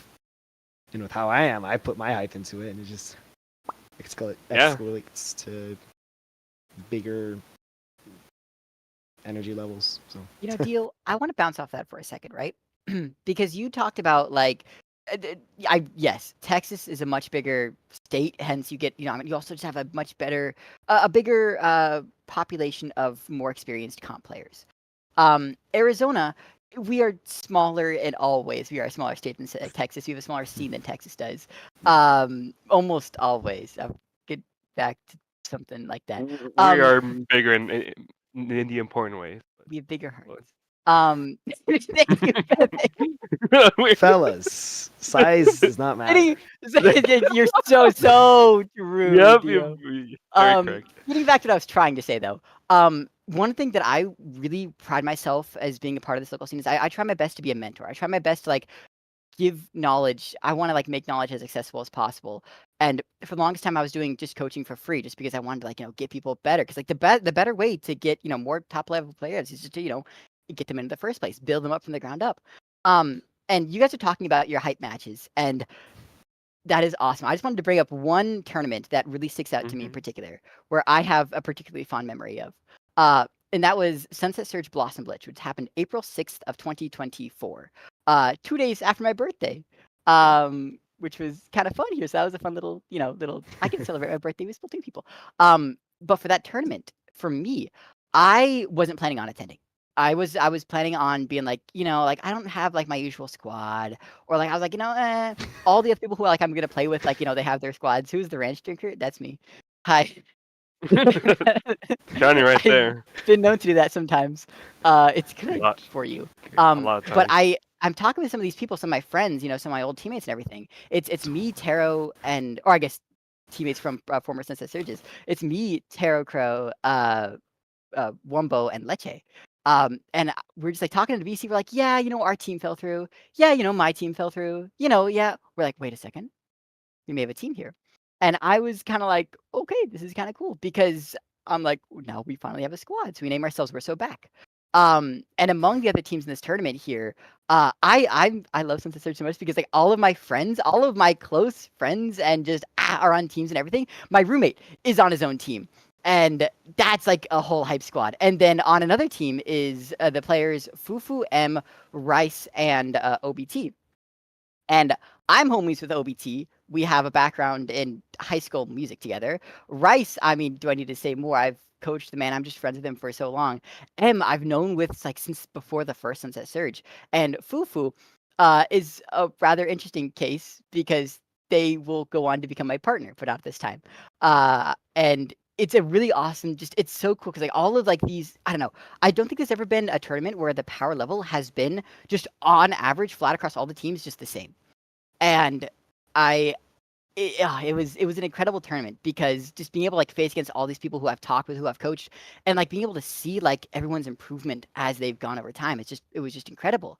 But I think what really stood out was people were expecting, my team to win We're So Back, because I'm on it and everything. Winners finals, we end up going to a game 5 situation. Correct. And Fufu's team, Fufu, M, OBT, Rice, they end up beating us in a game 5. And that was like, everyone's like, what? Like, they're good players. They've gotten real good real fast. And I remember getting knocked out into losers, and I'm like, oh dude, I'm pissed. Like, I'm so happy for them. But like in that moment as a competitor, I'm like, oh, like, and just, I don't know, but that one, like, winners finals match where we got knocked out, that was so awesome, because from that moment on, I'm like, okay. And I sit down with my team, and I'm like, okay, we're talking strats, we're doing this here, and I'm like passing information, and everybody on my team is just bouncing around ideas, and like we're working with our comp, which by the way was something like Pen, Undercover Brella, Slosher, and I think Carbon, and we make a weapon change. We play for the grand finals set, which we end up getting past my roommate DJ's team. I feel a little bad, because I remember walking up before that and being like, DJ, I'm pissed, is what I said to him. And then I walked over to his setup and we played. And that was a very, very, very fun match. But going to grand finals, it was me on Pen, Undercover, and then 52 and Slosher.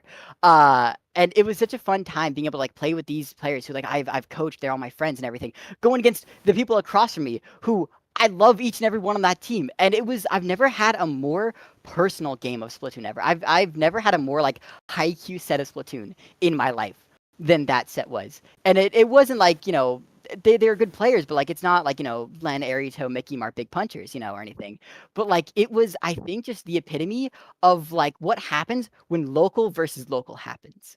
And to me, that was just probably one of my best memories of just this tournament series as a whole. Just being able to just scrap with local people by my side, and giving Undercover Brella a win. Just the grudge barely. Matches that these events are making are like a game. Yeah. Oh, dude, it doesn't happen in majors. Yeah. No, it doesn't. It doesn't. No, it doesn't. It really doesn't. Yeah. And Because Dio, what inspired me to talk about this here is just you talked about the storylines that go into it, and that's what esports is all about. It's all about the storylines. I love that you and Storm just set it up so well, and I want more of that too. I want more storylines. That's why I play this game. That's why I go to all lands that I do, and that's just one storyline that sticks out to me the most here. Yeah.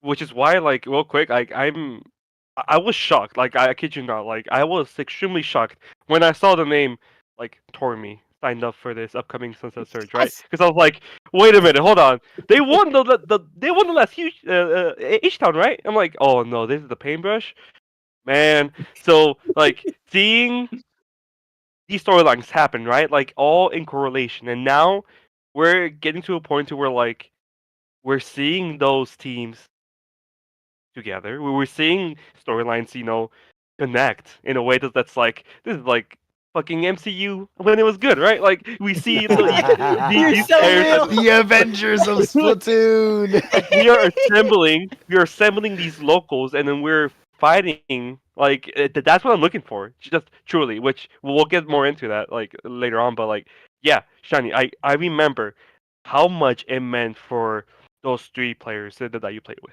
Thero, Wumbo, Ledge. Like these are people that like, prior to my knowledge, have not won a LAN. I doubt they won a LAN, and the fact that like they ended up like winning that LAN meant a lot to them. And it's just that kind of thing to where like, well, yes, like in our case, for Blossom Blitz, we were like still like around the 30 attendee like mark, but for us like it becomes special because those players who may not be expected, which is really a sad thing to say. Like if you don't if you don't put yourself out there, right, for like tournaments, like hey, I won this, I won that, no one's gonna really know much about you.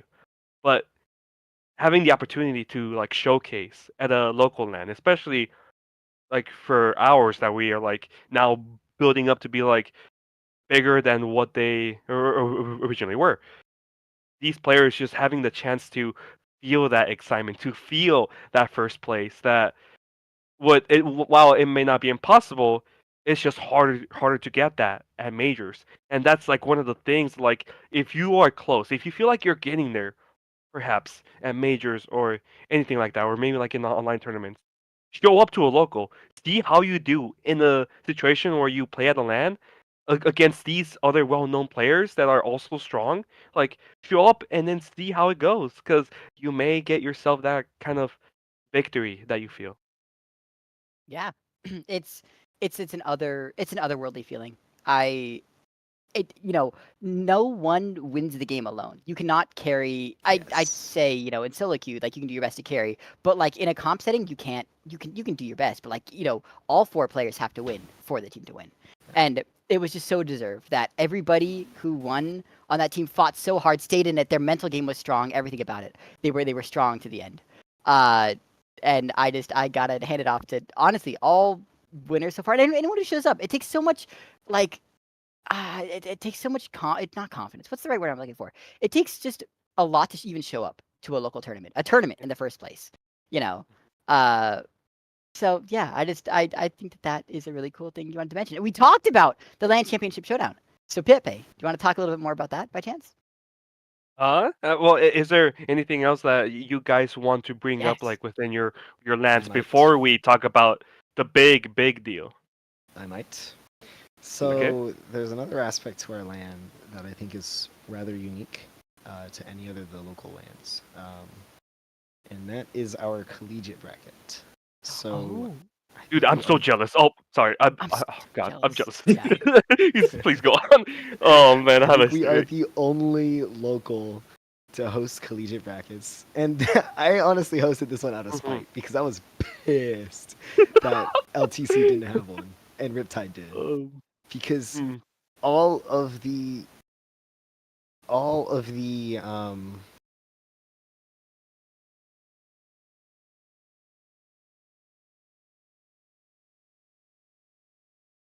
apologize. All of the Texas collegiate schools just there's so much energy in these Texas schools. Like I don't know if y'all realize University of Texas at Dallas has a very legacied CCA program, or Splatoon program at their university. They were there very early on. UT Austin has also similar story, a little bit smaller in size, but there's a lot of like hype when it comes to them showing up because it's University of Texas at Austin. Like I don't know if anybody else knows, but UT Austin is like a huge deal. Like it's Longhorns, right? Come on, college football. If anybody follows with that. And then there's A&M, also college football, that popped up in 2024 with like they have 3 teams I think now. They're huge. 4 teams, 3 teams, and then of course University of Houston, which is local, but also founded by me, who last year had 4 teams. They're massive. Getting all of those players together and all of the teams together was just so special, and there's a rivalry between all of those teams at this point. And I like to say that I contributed towards that rivalry. A fun fact, just for those out there, H-Town number 3 fell on the same day as A&M versus the UT Longhorns, college football. Fell on the same exact day, and then we also had this collegiate side bracket going on, and so that set that was on stream, that was played out, had more to it than you realize, because it was the A&M and the UT players going at it, because there's a huge rivalry with the college football. Okay, sports balls fan know that. And even this week, this is the first week of the CCA. Guess what? The varsity UH team is facing UT. And it's just like, and then they're going to show up again in person the following week. I think like these local events create this opportunity to invite like the local universities to like duke it out, because they're going to duke it out in the CCA anyways. But getting that in-person like collegiate experience and just being able to put those players together, it might not gather as much attention as the grand finals of the main bracket, where you have big names that everybody can recognize and be like, I know those people. They have results and accolades that we can all talk about. But for the collegiate, it's just special. It's just really special. And we talk about esports and how Splatoon is an esport. Gotta do the storylines and everything. Regular sports has that with like collegiate sports. So yeah, just saying. I just wanted to share the collegiate experience, because I do think when you're talking about storylines and everything, being able to relate Splatoon to traditional sports is kind of a big deal, in my opinion. I don't know. Because one of these days, we're going to keep hosting these events, keep having these collegiate brackets, and we might get picked up by like a newspaper, a local newspaper that's like, hey, gaming between universities. I've seen it happen, and other, I'm pretty sure like Purdue and stuff like that, they've had publications done over their stuff. And keep this track going, we might have something really special when it comes to collegiate stuff.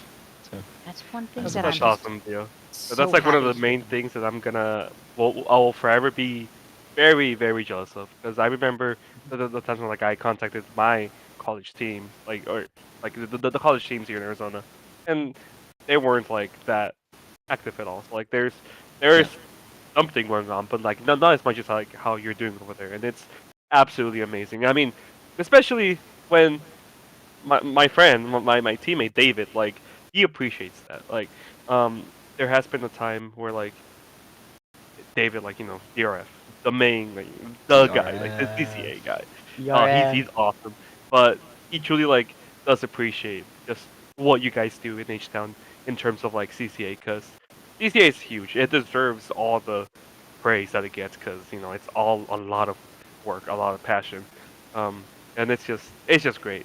Really good to see.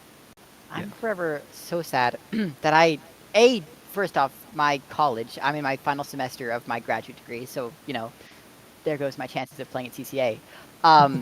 The college that I go to, ASU, doesn't have a Splatoon esports program. It has plenty of Splatoon players, but there's no organized Splatoon scene.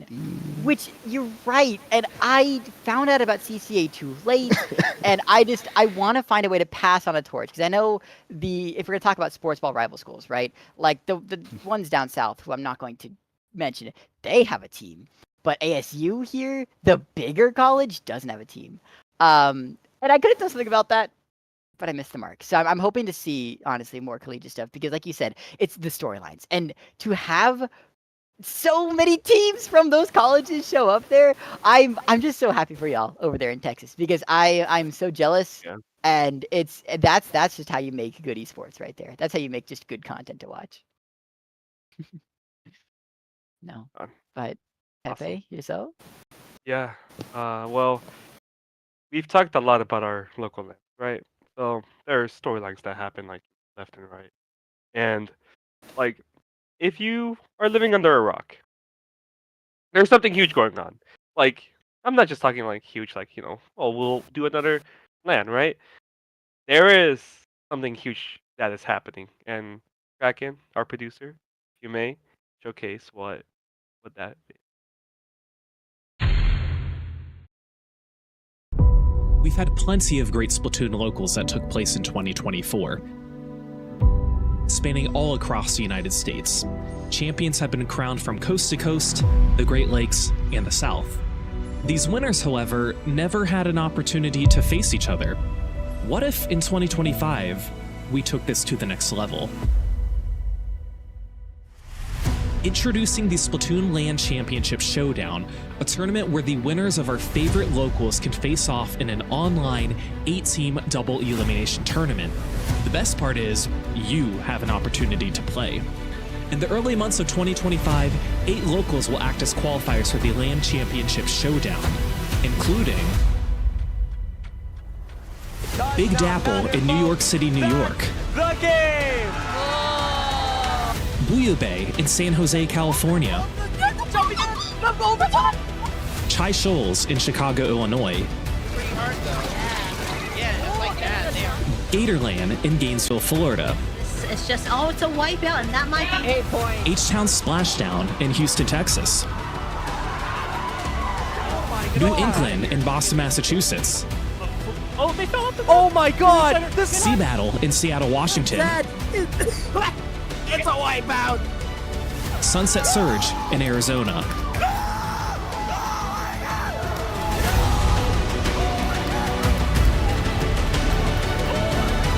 Win at one of these locals, you get an automatic bid to participate in the LAN Championship Showdown in April 2025, streamed on Splatoon Tourney. Be on the lookout for advertisements from the local closest to you regarding their qualifier. Who will come out on top?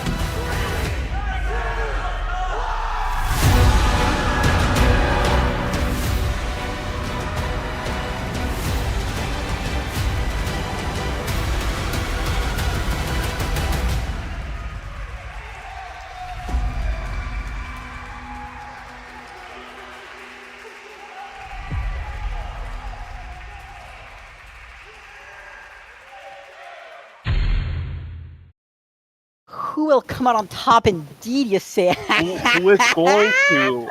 Look at Man. these fools, they don't got any weapons! You're supposed to be playing Splatoon! I'm hitting my own He's ready. teammate. Wait a second. Wait. Oh shoot! Oh, I got the end zap, bro. I'm giving you a back massage, Shiny. Okay.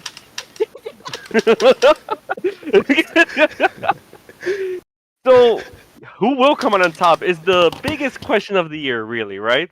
Like, we see all these locals happening, Sunset Surge in H-Town being the main focuses of today, but so, I just really want to know, guys, from your perspective, who is going to win? I want to know your guys' opinion. Bro. Okay. Can we take a look at the winners real quick so far? True, that's true. This is important information that must be reported right this instant. That is true. A live report. Yes. Who has? Here. Let me.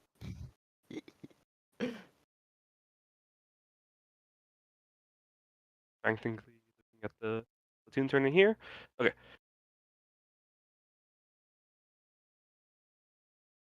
So the first one, right? Let's talk about the first one. That was Gatorland. That happened on the 15th of February, right? So we're already like kicking off here quite strong, if I do say so myself. We're talking about specifically for me, like the one person that comes to mind is Henlo. I mean, if you haven't heard about Henlo, like you have not seen any high competitive like Splatoon yet. So my little Henlo comes out here with a cast of check here. So there's Henlo, so someone needs Splat, Lex, and that kid. Thank you, Kraken. Oh, thank you. So like having these players be the first qualifiers is insane. One thing that, if you guys are in tune with the competitive scene, Henlo is a again, if you know competitive, you know about the Plus server. Plus is a good ranking. It's a nice, it's a good approximate level of skill of how good a player is. If I'm not mistaken, both Henlo and Lexi are both +1 players. And then Splat and Datman, I believe, are +2, if not at the same level as their teammates as well. So we already have a team, just a power team that I was not expecting to see at all. Talk about players coming out of the woodwork, right? Like this is a solid team that I'm so excited to see. You know, well, hey, hold on, hey. Oh wait, hold on, wait. Wait. Pepe. Don't tell them to shine. That's a. I just, okay, I love. Thank you, Kraken. Thank you. Get him right now. Wait, there's a contact. Thank you for instigating here, Kraken. A very, very powerful team is what I was trying to say. Right off the bat. Yeah. Do we have the winners of Chai Shoals? Yes, the winner of Chai Shoals. Yes, we do. And Shy Shoals here. So Shy Shoals that happened, I think, if I recall correctly, last week, right?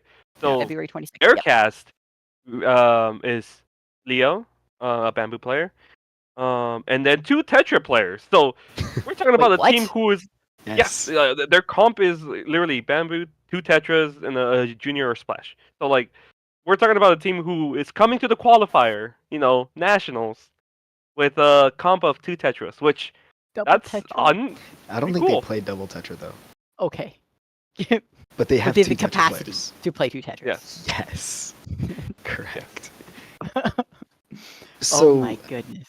I wanted to bring up the current winners, the current teams that we know so far, and it's those 2 teams that we know of that are going to be representing their locals. And the Gatorland team looks really scary. I'm just gonna put that out there. Like, it does. When I saw their names, I was like, I know Henlo. I don't know these other people. So I asked a buddy of mine. I was like, who are these people? Like, help me out. Help me connect the dots here. They're like, dude, these are really good players. These are good players. Out of the Gatorland. And then, Chai Shoals, no disrespect to them, but the Gatorland team just looks really scary.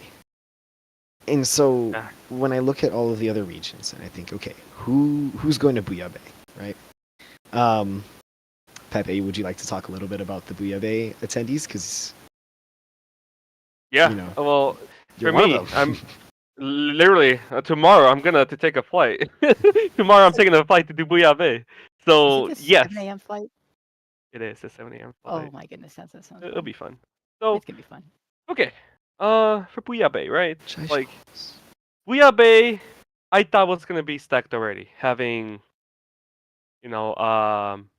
Luna and 5th gen with +2, right? So it comes out that apparently our boy Blob is gonna be playing with Eevee, who they're gonna be our teammates with me and Shiny for Arizona. They'll be playing with Fusion, which is with an amazing name, Healthy Diet Fuse Groups, like absolutely like creative, like amazing name there. And their fourth is Ziff, by the way, another member of Healthy Diet Food Groups Yes. as well. So 3 members of Healthy Diet, like it's absolutely incredible. So, and for me, I'm very, very happy. Like I'm gonna be able to have a chance to play with Fufu and with my teammate Brian, with Chrono. So like I'm really going there to like really just do my best, give it my all. We'll see what happens. Like I will make sure to do what I do. But I will say like there's another team that I'm looking at right now that is kind of scary, a little bit, a little scary. So we're looking here. No Boys Allowed is the team name. Nico from Liar. Iridia is coming back. Sorry, Nico from Liar, Iridia, and Muti is coming back from the last Bouillabaisse. Which shoutouts Shiny, David and Brian, which we reverse swept. That was amazing. So Yeah. we have these players with Helix from former DNA. What? And Clefapig. All five-member roster there. So, I mean, that's another scary team if I do say so myself. Yeah. Oh my. Yeah. And I took a look at this earlier because I was curious as well, because I knew we were going to talk about this. And I saw the names and I'm like, dude, this is another stacked team. Yeah. Like, absolutely insane. The level, the caliber of teams that are coming out to this event. And so then looking past Bouillabaisse, looking at H-Town, which is the next one on the list, we are the fourth qualifier. Yes. You know, we have Mickey Mart, which we know it's Mickey Mart. We know how strong they can be. However, this isn't the same Mickey Mart that won Genesis, right? You know, Stormy is in that roster. Pincher is since retired. And it's just a very different team. I don't think Erito is even playing in this one. And so, you know, they're missing their key players.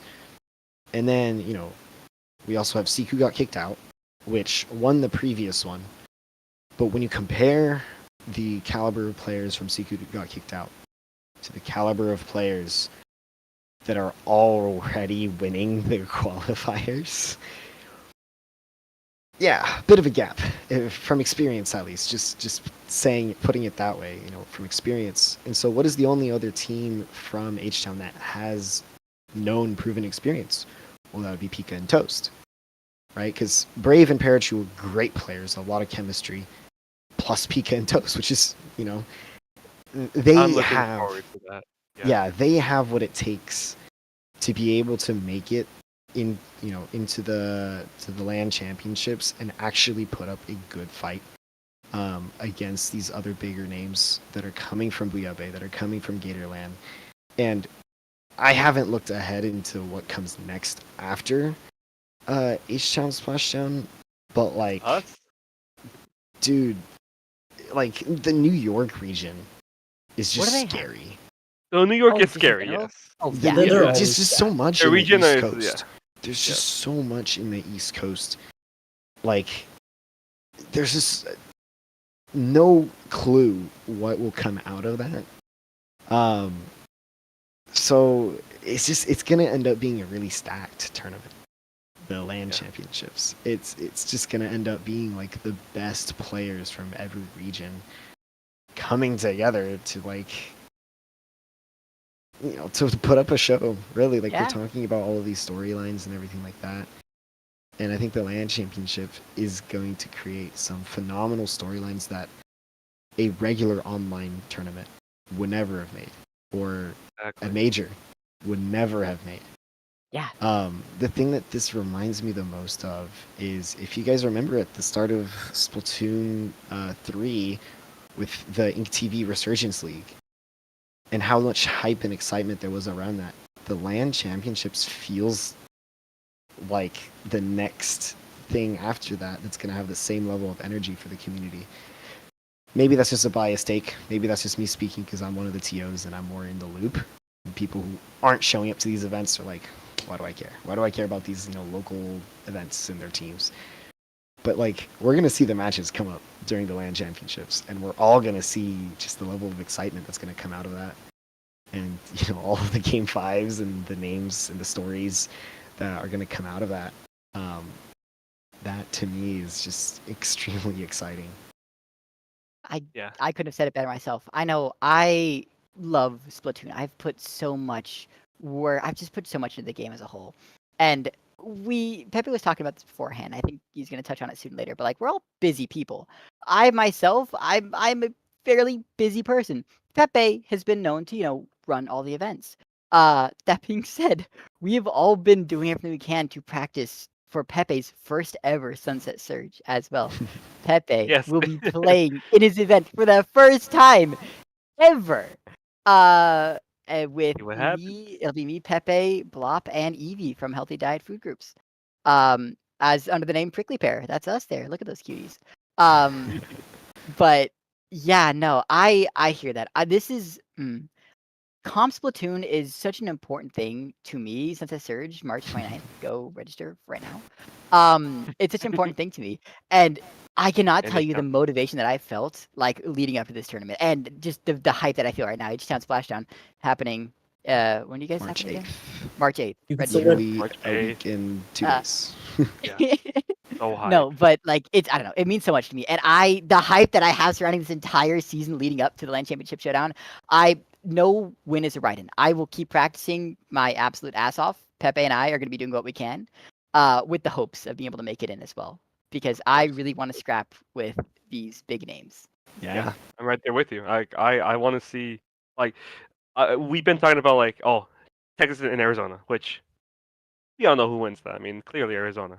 Arizona. Like, there's so much that, like, I see in terms of, like, storylines and people's, like, rivalry. They're, like, that I touched on this beforehand with, like, having Dio coming in with Tormy and like just the Texas people are invading Arizona. Like that is something that's like I would have never thought that they would come. I'll be there and, soon, Dio. We'll be there soon. And because it's happening, we're gonna it's try like, to kick y'all's asses. Ugh. Steal your spot. And then we're gonna try to go to a future H-Town. Whenever that happens, like me and Shiny have been talking about it. Like there'll be a day where Shiny and I will travel to H-Town. Oh yeah. It'll Play with Pika, and it'll be good.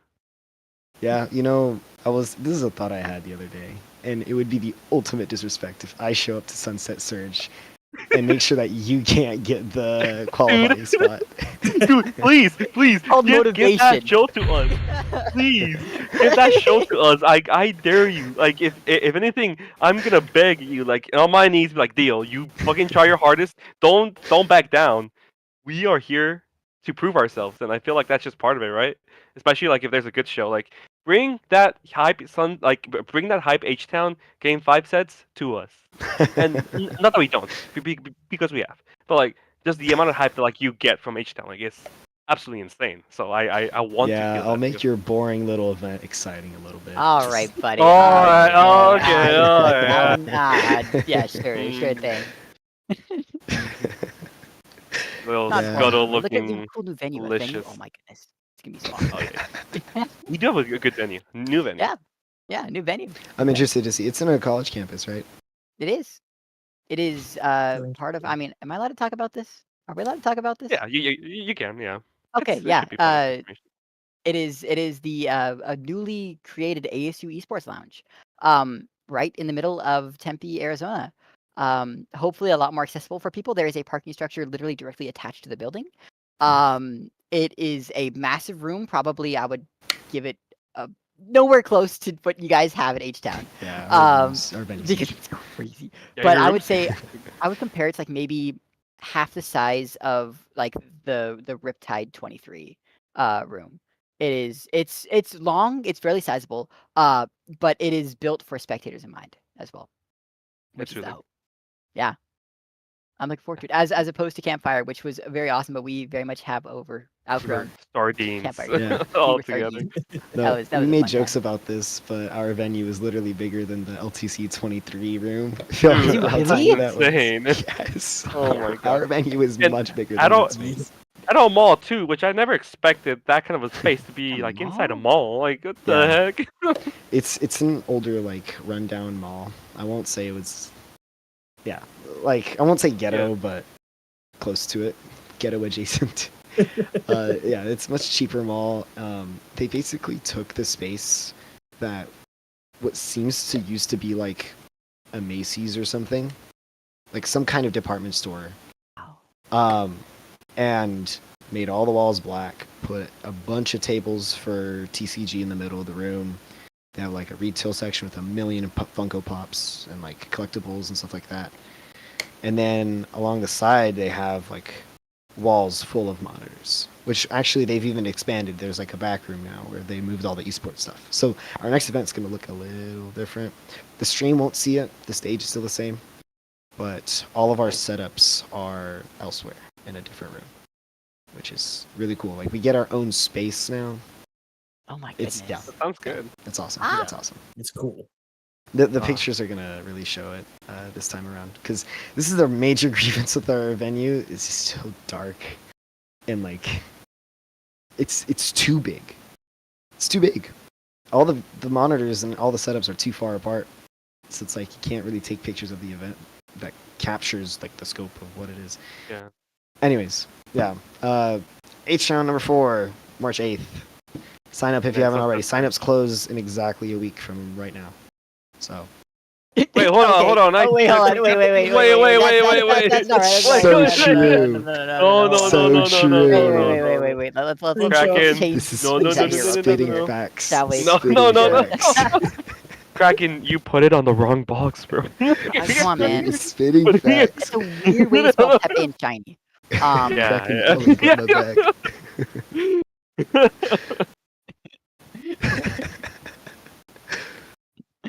I saw that. He opened up the notepad earlier. I'm like, what is Kraken cooking? This makes me want to like go to this current H-Town, but I know that I'm not going to, unfortunately. But like, God, Hey, it's not too late to buy a flight. Still got a week. I won't be able to. Oh, I won't be able to either. Yeah. And if Shiny's not going, I'm not gonna go. Yeah. Hey, I'll take honestly. Oh, I'll take second place. Second place. Thank you, Kraken. Thank you.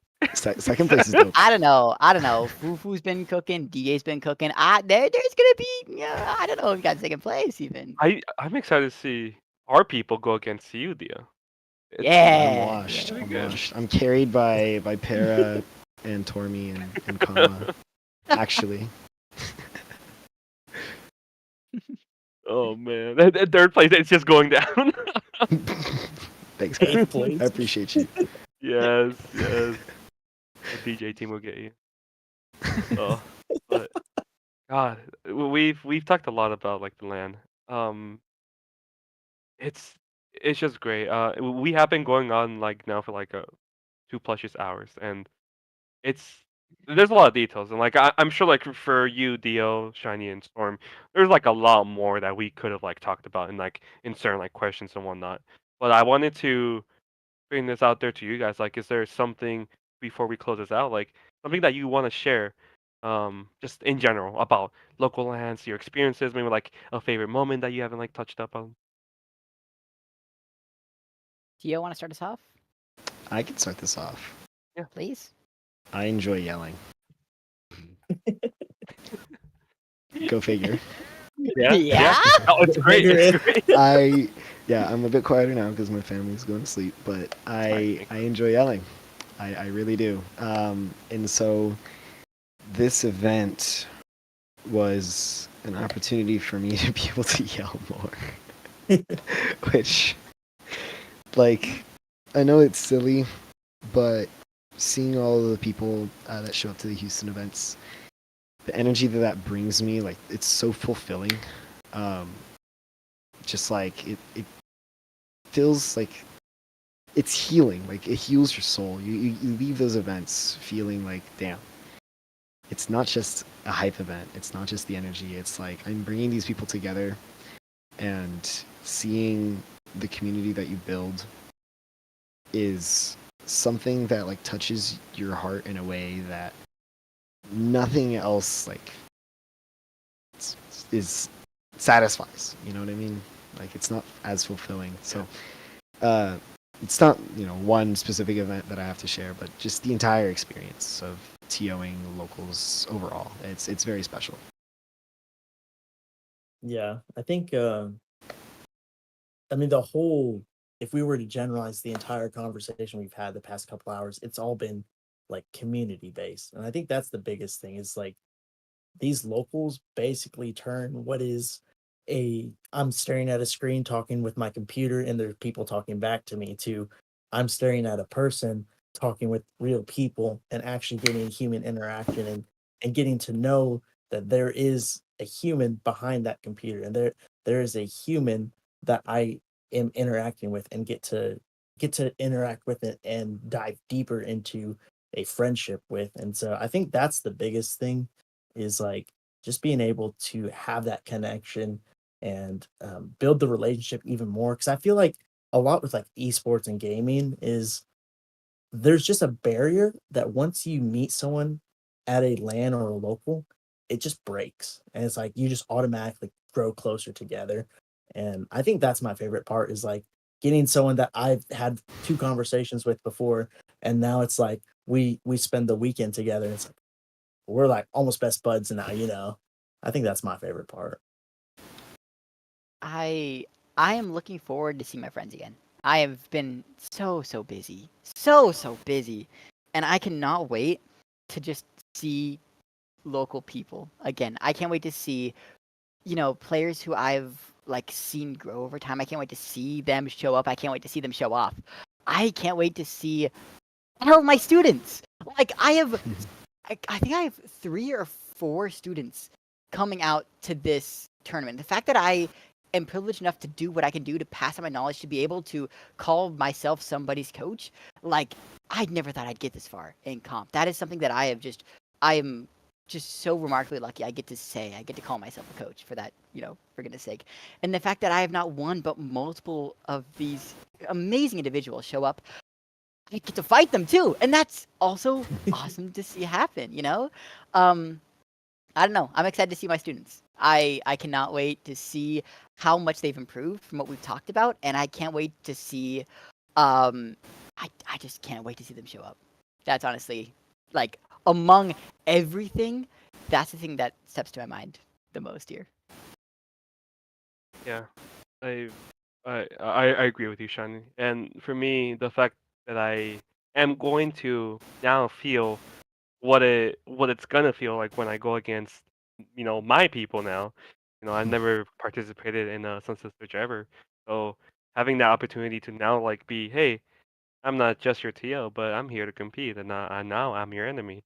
That's just kind of like it's an exciting part, but to be honest, like also a scary part too, because like these are the people that like I've talked to. These are the people that like I've had even hard and deep conversations with, and having the opportunity to go against them, it's gonna be like I know I'm gonna rethink about all the memories that I had with this person as they kill me or I kill them. Like like that just even thinking about that is gonna be like amazing. So no other land is gonna be the same just because of that. Just the connections that I have with these people are just so much stronger that I've had like within any other like major land. And having the opportunity is just going to be amazing. I mean, hell, like just seeing people grow is part of like why I still do this. Yep. Because Yep. I'm not gonna lie to you, like the first few was like of me doing Sunset Surge. I was like, yeah, no, this is fun, but like I don't think I'm gonna do this like forever. Like I truly thought like I'm just gonna do this. It'll be a small thing, and it showed to be a small thing. Like I guess smaller in comparison to like all the other like local like all the local lands that are happening. Like us as a Sunset Search, while we may be like a smaller um condensed community, that's a huge bonus though, because we know each You get the other pride. a lot more. We have we have so much pride within like what we do and who we are, and so like seeing people that I am more than happy to call close friends improve. Like specifically, I just want to give a huge shout outs to Sniker Up because he's my main example when I think about seeing someone start off like doing comp and improving to them like winning a tournament that was like albeit like a diff cap, like they're way beyond that diff that they originally thought they were going to be. Now with the team, um shout out Blew to it up out of current, the like water. got amazing, Yeah. like blew my mind. Like I remember giving him a call that night, just a personal call, and I was like Rob, I just want you to know like that I've seen the improvement, and I just want you to know that I'm proud of you. Like, simply put, like Rob, you made me proud. And me, as a TO of the States, saying that to someone who, same guy who traveled more than like 2+ hours just there for our land, saying that to him after all the times that he's gone to Sunset Surge, just it felt different. It felt more than just, hey, I see you coming to the event. I feel that close relationship with this person that like I like to call a really really great friend. And yeah, it's it's just great. It's awesome. There's a lot of things that I could say more about that, but that's practically my main highlight of like why I still do. And I'll most likely still continue to do this. In fact, I will continue to do them until I just physically can't. In terms of like whether that being life happens or some other things. But we're for people like us who are now in this era, this new era of Splatoon. So I'm doing like local lands. There is something that is happening within these events that are like kind of like similar to how like Smash like Melee did, like locals and whatnot. That's how like they've gone pretty big. So this is just the beginning of local lands. This is just the beginning. I don't want to go into another rabbit hole of a conversation, but I just want to put this idea out there. All right. Imagine what happens if Splatoon 4 comes out. And we have all these local lands everywhere. Just saying. We are setting a foundation right now for the future of the scene. We are. And oh my god, with that one sentence Dio. Dude, like I know we're gonna be racing to be like, oh, I'm gonna like host the LAN like the moment like the game drops, or like maybe you give it like a week or so. I mean, like I don't know what's gonna happen truly, but local LAN. The game's gonna come out on Riptide again. Yeah, just watch it happen, right? Do not tell that to Kraken. Oh, our producer will be angry. He's gonna end the stream. he's crying in our ears right now. I can almost hear his voice now. Yeah, I think that's like the kind of cool thing is like when you're on the inside, you hear all the conversations that are going on, and like Dio and I have had conversations about like dreaming of what can be and what will be. It's just time that takes. And so I think right now we're at the start of something that is really going to blow up. I really truly believe. And so I'm just excited to see what happens. Here's for more LAN champion showdowns in the future. I hope that there are many more like this. In my opinion, this started first with Region Rumble. That's how I first learned about the competitive scene. And from more and more sprouting up from the SoCal to Booyah Bay to H-Town to Metro Wink has its own thing to like all that until now, until the LAN Championship Showdown, exactly as it said. This has been a slow build up to just the beginning of it. So yeah, I'm intent to hooks. I can't wait to see what happens next. Yeah. Arizona's gonna win, Shiny. You know it. Arizona's winning. Yes, sir. H-Town wins. Sunset Surge. They're gonna win. Oh. Don't worry, I got get a drink, play support. Come on, chill out, roll the ground. Wait, Storm, that's what you are. Yeah. What is the fuck? What's that? Yeah. Oh my Start goodness. throwing the coolers.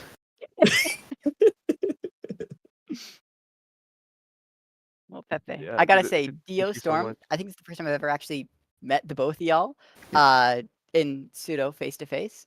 It's been a pleasure here. It's been wonderful having you guys here. Thank you guys so much for having us. Yes, no, thank you for coming too. I mean, there's a lot more, and for those of you that may not know, like, where can the people find you? Oh, and there's a dog. That's General. That's General the dog. Oh yeah, that's right. That's Give General us a the little dog. backstory idea on that. Just real quick. One of our players called Finn, who also is the person who's made all of our flyers. They have an emotional support dog. His name is General. Oh my God, General. He's been at all of our events. So we Oh. love General. He's withstood your hype. Oh yeah. Oh dude, that dog is so polite. It's Oh. insane. You know, Pepe, I can't wait to go and meet General one day. I look Yeah. forward to it. I've been. We the search have a doggy, and their name is Shiny. I'm done. No. Shiny's the dog.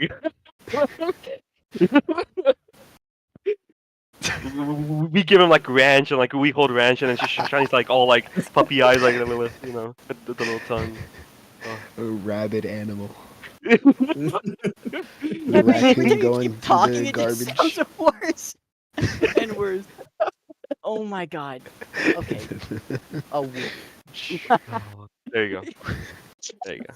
A dog in him. So, yeah, where can people find you guys? Yeah. At H-Town Splashdown in Houston, Texas on March 8th. That's where you can find me. That's where I'll be. Next week. Yeah. Yeah. Storm, what about you? I was gonna say, for real though, Blue Sky is really what I'm on mostly. That, and I sometimes upload YouTube stuff, not often.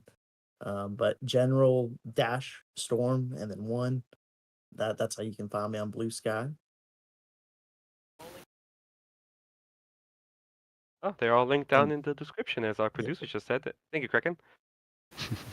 Well, you can find me at shinypikmin.sunsetsearch.inc, custom tag on Blue Sky, as well as at shinypikmin on Discord and YouTube, where I stream VODs from my tournament matches. If you want to go and watch some cool, gameplay, if you want to watch me come yell at the screen, I do that as well.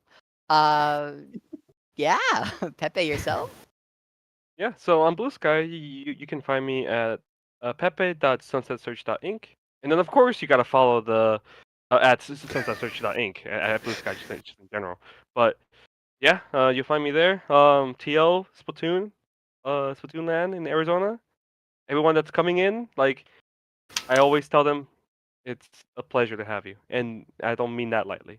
So, guys, go to H-Town. Go to Sunset Surge. It's coming up. Go to your local LAN. Yes, go to your local LAN. That is the best thing that, for all the listeners out there, that's the best thing you can get out of today. Go to your LANs. Yeah. Which is funny. I just checked. We hit 60 people just now. So, Hey! Congratulations! Let's go! That's hype, bro. Dude. That wasn't me. Or was it Pepe? So. No. It was one of you, I guess. People at home watching. Listening. True. Hold on. Shout outs to chat. Oh, man. Well, so thank you guys. And of course, a huge shout outs to Kraken for doing all this. Oh, who was it? Was it Brave? No, it was No. Yes, Kraken for all the producer stuff that he's been doing, even just right now. Oh, great. huge Let's live shout out. go!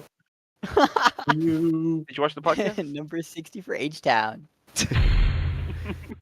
Shoutouts to Kraken as well for new production. Thank you, Kraken. All these Thank wonderful Yes, features, all thank you, these wonderful Kraken, for assets, putting up everything. with us Thank you, for Kraken. 2 hours.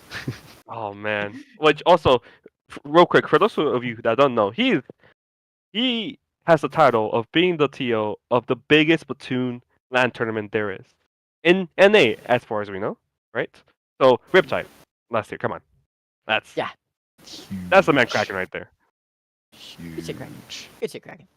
Yes, thank you. Round of applause. Thank you for everything. Yeah. Yeah. No golf claps. You get loud yelling. There you go. There you go. Thank you guys. It's been great.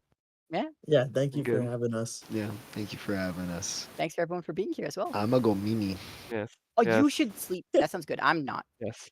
Good night, you guys. You're not. Bye. You should. Oh, who are we rating, Kraken? Hold on, I'm getting. Oh, Vic? we're rating Vic Vivillion. Oh, We're rating Vic? we're rating Vic, guys. We're rating. Oh my gosh. TZS raid. Tell everyone in Vic's chat to go support. Tell them to go to LAN. H-Town. Go to your Go to local H-Town. LAN. I want everybody to Spam spam. that. Go to your local Spam LAN. it. Go to your local LANs. Spam it. Let's go. Hold on. I need y'all to spam this. Let me do it. Wait. I gotta get ready for this too as well. Hold on. I gotta boot up Twitch as well. Yeah, hold on. Wait. Oh, really? What's the way it happens? YouTube raids. Oh my god. Twitch bed.